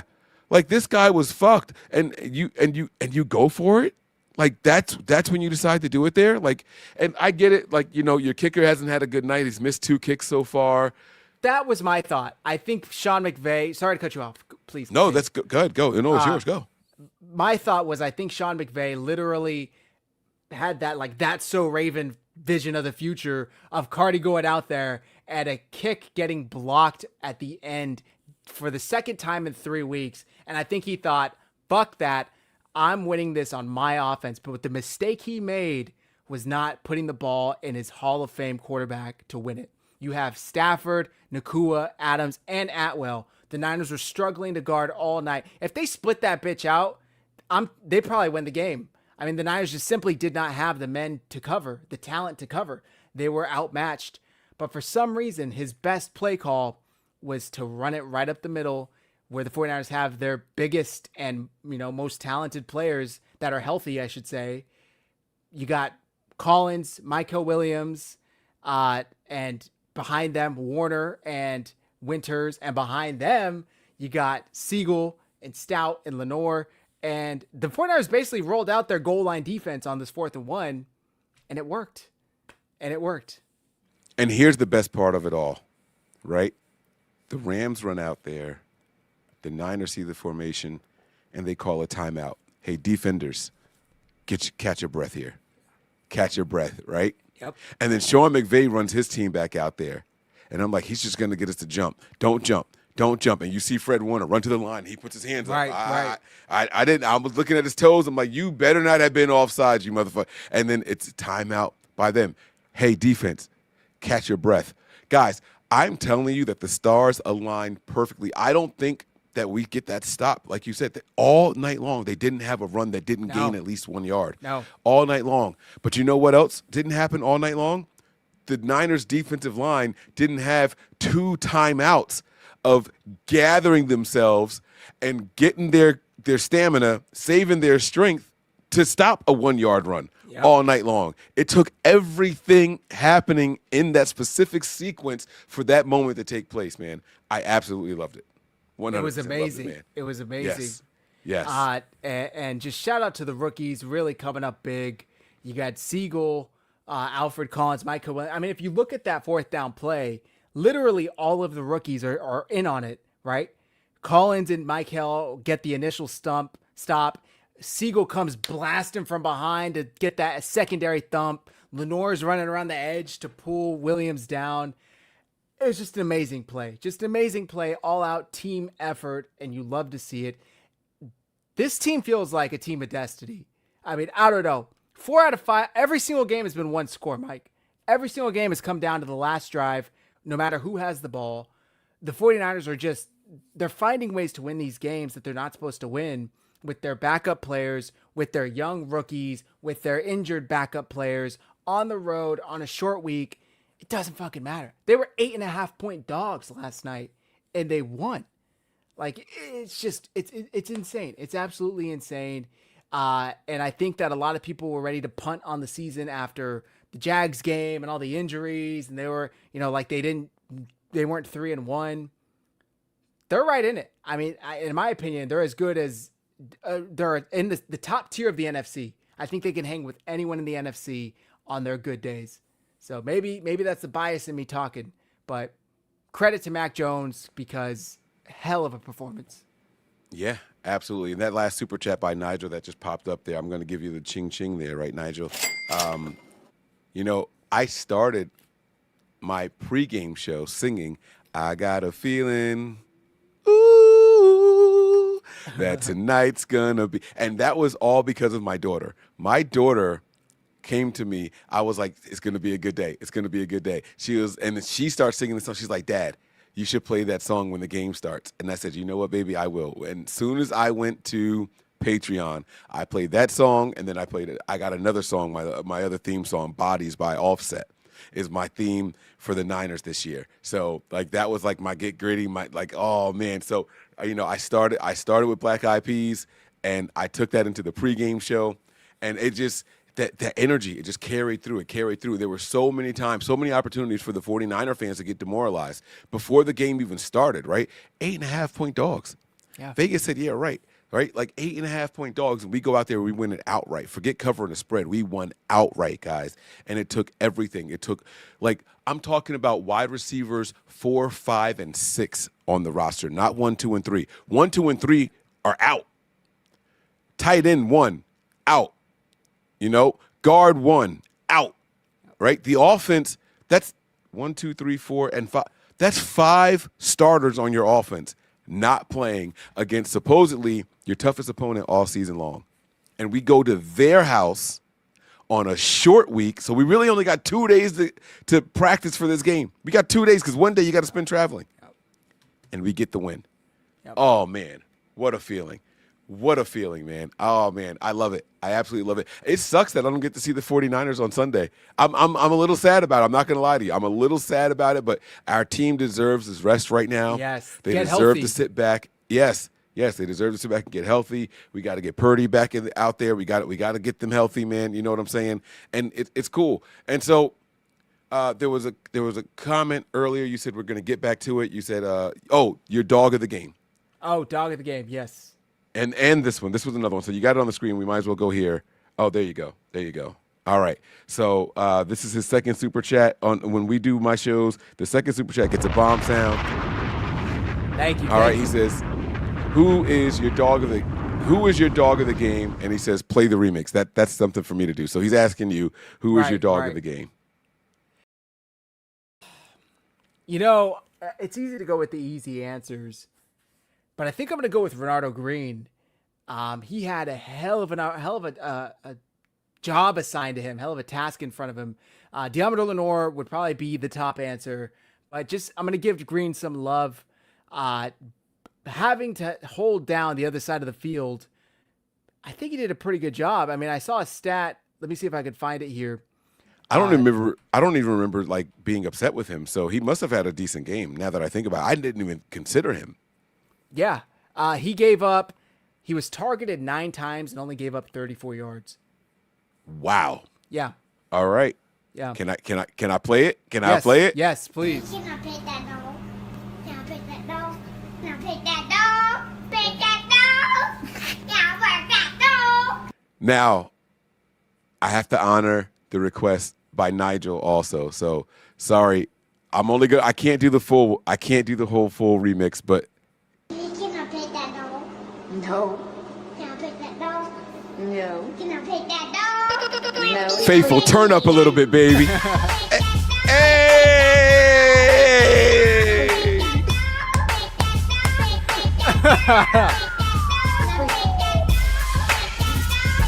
All right. That's enough. There you I go. don't want us to get banned or anything. All right, there we go.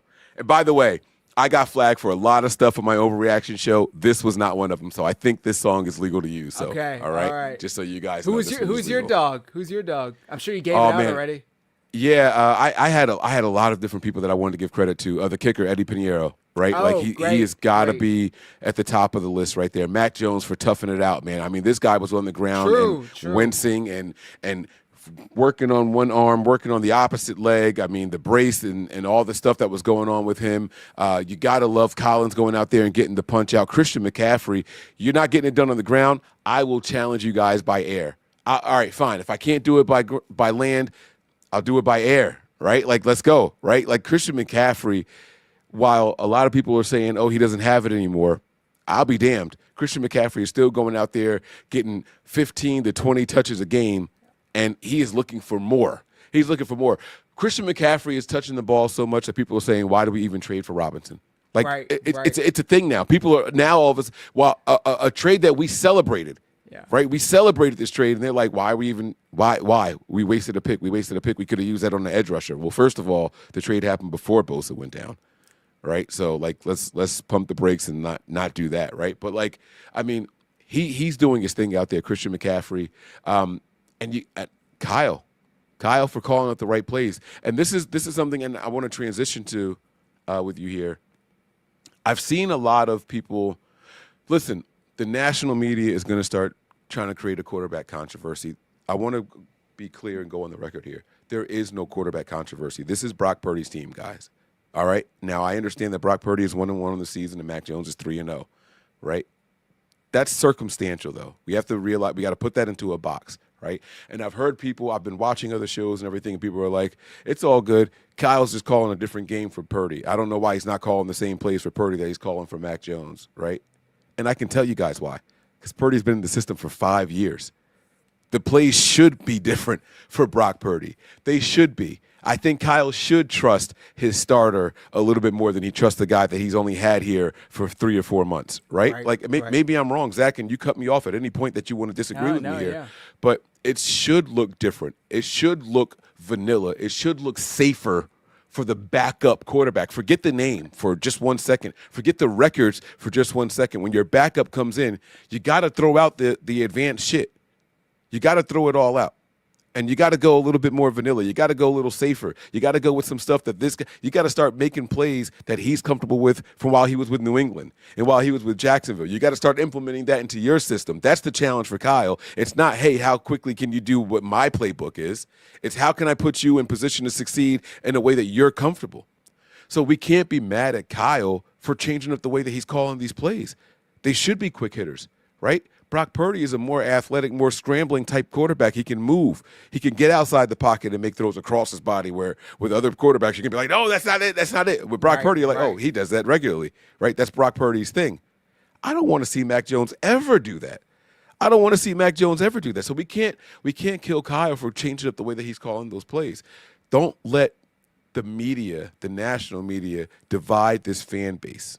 Don't let them do it. And I promise you guys, there's going to be plenty of 49ers content creators that are going to start doing it already. They're going to start doing it, okay? I don't want you guys to fall. I have no idea how many viewers are watching right now. I know that at one point on X, there was over 300 people watching on X. I don't know what the numbers are right now, but I will tell you this, though. We got over 464 on X, 564 in total.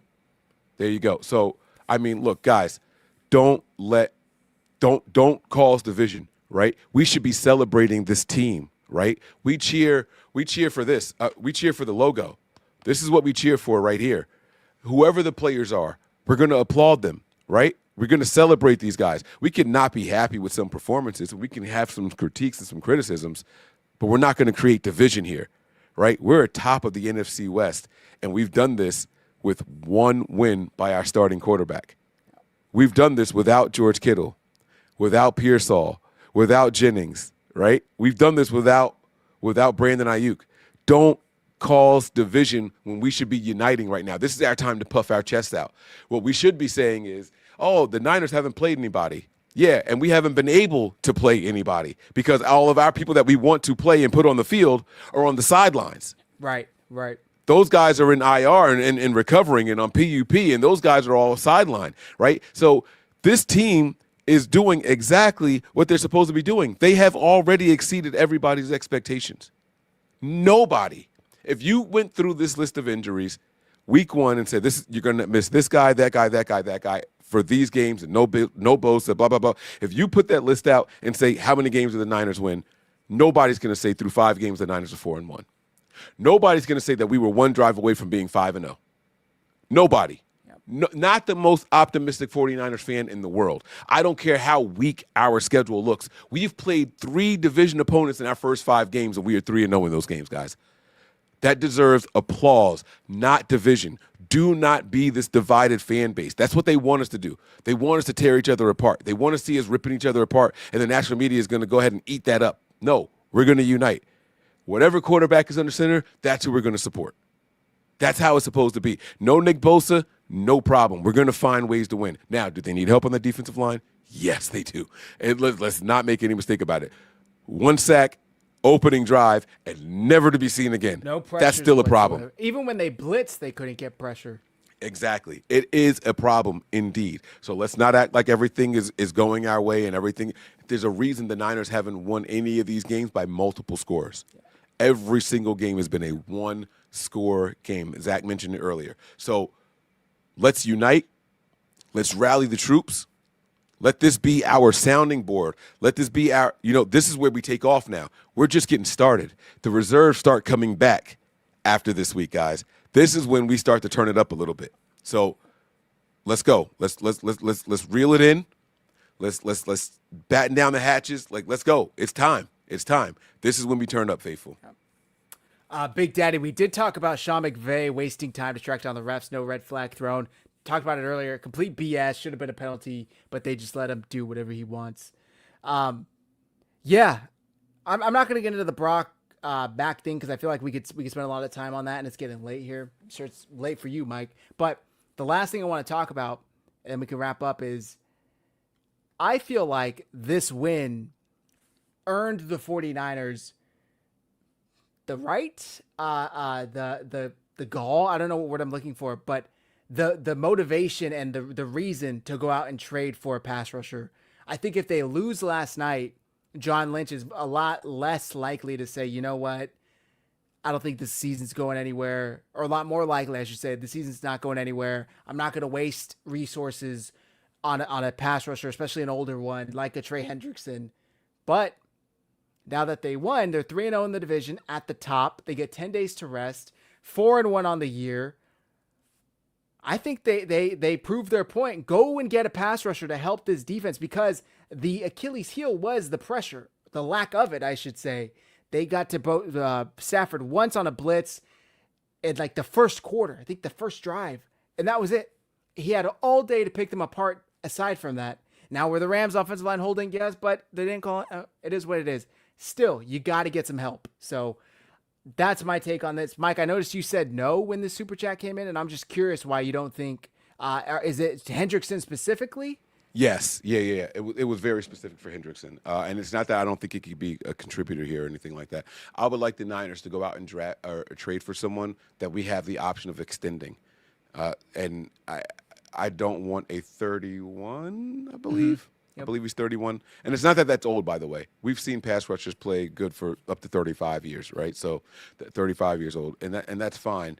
But I would like them to go out and get somebody a little bit younger that they can, like, coach in the way that they want them to play. Not a guy that we're going to put in here and say, okay, what are you good at? What do you like to do? Right. And now we have to adjust our entire defensive line around them and their preferences. I want them to go out there and get somebody that they're going to say, hey, we're going to put you on this side of the line. I don't want this next person that we trade for to get the Nick Bosa treatment. The Nick Bosa treatment is you go rush from whichever side you want, and we're going to move the other guy to the other side. I don't want that for someone that we go and trade and acquire, because when Nick Bosa comes back next year, and if that person is still here, then what? Now we got division in the locker room because they're going to be saying, well, that's my side. I don't want that. Go and get a young guy, someone who was at the end of their rookie year, or someone who I can think of a couple off the top of my head, yeah. Right, someone who didn't get extended at the end, didn't get extended after their fourth year, and is on another team right now, and that team is losing. You know what I'm saying? Like, go out there and get someone like that. That's what I want to see. I don't know how old Brian Burns is. I think he's with the Giants still, if I'm not mistaken. I think he's on his second contract with the Giants or something. I have no idea. They traded for him and extended him. He's getting paid big money. Oh, okay. The guy I'd want from the Giants is Thibodeau. Kayvon Thibodeau. Yeah. I think he's promising, still on his rookie contract. Also, I know I'm maybe a little bit alone in this. I've always loved Jalen Phillips in Miami, and he had the Achilles tear, I think, a couple years ago, but he's a few years removed from that. I think putting him on this defense with Robert Saleh, he would really shine. I see Mark Cisneros talking about Cam Jordan. We talked about him. I don't think the Saints would let him go. He's the type of guy that I think is going to retire in black and gold. But there are players out there that definitely the 49ers could go and get.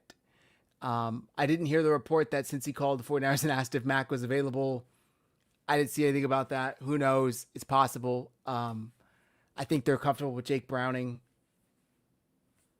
I think they go and get someone, though. I think they're not comfortable with Jake Browning. That was nice. I like you. I like you being diplomatic there and trying not to insult the guy. I don't think they're gonna I don't think they're. It's a 1-year thing, so it's like I think they're unfortunately probably fine with punting on the year than wasting resources because they have a quarterback. Their quarterback is Joe Burrow. He's just hurt. Right. So. Right. Okay. Last thing. Go ahead. If I'm Cincy, I'm calling the Giants. Thank you. You got two backups over there. You got to get one of those guys off of that roster. And it's going to be someone that Joe Burrow knows he's not looking over his shoulder for and things like that. You got to call the Giants. You get either one, Russell Wilson or Jameis Winston. Yeah, Jameis Winston. So, yeah. I just saw this tweet. It's from this morning, this afternoon. Kyle Shanahan said Mac Jones was cramping so badly last night that at one point he told backup Adrian Martinez he was going into the game. He started thinking of plays for him. He said he was working on those plays when he looked up and saw Mac Jones was already back on the field and in the huddle. We were calling plays for Adrian, and then I looked up and Mac was in the huddle, Shanahan said. He just kind of sprinted out there and kept it going. And I said, all right, let's see how long this lasts. He lasted the whole game, and obviously he was a big part of why we won. Just wild. I mean, just wild stuff. Okay. So I did not hear this quote. So this didn't come from a presser. I don't know where Kyle Shanahan said that. I don't know where he said that, but this tells me a couple of things, and I now officially owe Kyle Shanahan an apology. There was a point in time, it was a couple of seasons ago, maybe 2, and the receivers were out, and Kyle said that he doesn't pay attention to what receivers are on the field. He says, I call my plays, and I expect them to know the playbook and just do it. And I said immediately, bullshit. There's no way you don't know what personnel and what players are out there on the field. You're not calling the same play for this guy that you're going to call for that guy.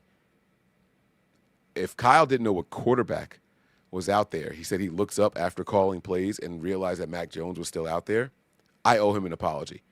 He's a little bit more earnest than what I thought he was. You know what I'm saying? So I do owe him an apology for that. But that speaks to the toughness of Mac Jones. And I said it on Patreon, hey, you got to channel some of what that other guy on the other side has, right? Matt Stafford is one of the toughest quarterbacks I've ever seen. I've seen this guy going out there with a bad shoulder. His left shoulder's dislocated. He's out there throwing the ball, you know, and can't do it all the way because of how bad the left shoulder is, right? Like I said it, Mac, you got to channel some of that Matt Stafford, right? And I did not know that this happened. That's phenomenal. Yeah, That speaks wild, right? That speaks volumes. Yeah. So kudos to both of them. Kyle for the honesty. Mac Jones for the toughness and the grittiness. I mean, he's got to be the dog of the day, man. He's got to be. I mean, yeah, my mind went to who's somebody that's not being talked about, but Mac Jones for all the shit he went through, all the hits, all the late hits, all the unflagged hits, and he just kept getting up and dicing and dicing and dicing. I mean, it really was just death by 1,000 cuts. Okay, that's going to do it for tonight. I'm going to get in trouble if I go any later. Joking, not really, but I'm exhausted. Mike, I know you're exhausted. Please let the folks know where to find you for premium 49ers content. I'm sure they already know, but please. Well, the premium stuff happens at the link underneath Zach. All right? You guys see it down there. It's right there. It's right there. All right, patreon.com/NB9ERS. We are live over there for the games. I promise you guys, my face isn't taking up half of the screen or anything like that. $5 tier and up. And if you guys don't want to subscribe to a monthly subscription, you can purchase the game. You can purchase the game. And now I will say this for those of you who decide to purchase, the price is going up on the purchases. I had it previously set to $5 for Android. iOS charges something different. I don't control that part. Whatever their inflation rate is different. But the Niners are 4-1. We're atop the division, and every game right now is prime time if you're a Niners fan. Every game. The next game coming up got flexed, and it got flexed to as close to prime time as humanly possible without it being actual prime time. That's how much it's America's game of the week now. Yeah. Yeah, so guys, make sure you get there, patreon.com/NB9ERS. I do want to say this for those of you who are watching on YouTube. I know that there's a bunch of you guys watching on YouTube. Guys, make sure that you, not YouTube, Twitter. Make sure you guys come and show some support to the Hive channel on YouTube. That's where they make their bones. Unfortunately, well, maybe you guys, I don't know. I guess I should have asked you this. I haven't seen anything on X. I don't know that X pays anything, but YouTube does. So make sure you guys are coming over. Even if you don't watch the whole thing, when the stream ends, just go and click the YouTube link. Let them count the view. Let it run for a minute or two. Go take a shit or something while it's playing in the background on your cell phone. You don't have to take your phone with you. I'm not asking you to watch it again. But you got to get the numbers up on their YouTube channel as well. For the people that are watching right now from the Nothing But Niners channel on YouTube, come and subscribe to my guys. And when this stream ends, make sure you click it also. Run their numbers up over here on 49ers Hive. These guys put in a lot of work throughout the week as well, so give them some love as well. Appreciate you, Mike. Thank you very much. Appreciate you. And thanks as always for making the time. It's great having you on. Thank you, everybody, for tuning in. The 49ers are 4-1, baby. 3-0 in the division, sitting atop. They get a mini bye week, get to relax, watch football on Sunday, stress-free. Everything is good. They won. They won an impressive win. We can get healthier now. Malik Mustafa's coming back. Sounds like George Kittle may be another week. Maybe there's no rush now that they won. Brandon Ayuk will be back within the next few weeks. Everything's on the up and up, baby. Everything's on the up and up. With that said, thank you, everybody, for tuning in. Please. Did we read this comment here from Duchess? When my Glock Purdy jams pull out Mac 10? Oh. That is creative. Oh, wait. That is it's a super chat. Where is it? Here we go. That is creative, man. Hold on. I got to play the party horn sound for that one. When my Glock Purdy jams, pull out the Mac 10. By the way, Glocks don't jam. You could shoot that bitch underwater, by the way. But it's cool. But I like what you were going for there. Pull out my Mac 10. I like that, man. I applaud you for that. All right. So great super chat there. All right, guys, listen, man. I'll sign us off the way that Matt does. I won't belabor in it because Zach just did a phenomenal job. But, yeah, guys, listen, faithful, unite. You guys go and subscribe, show love to the YouTube channels. And as always, go Niners.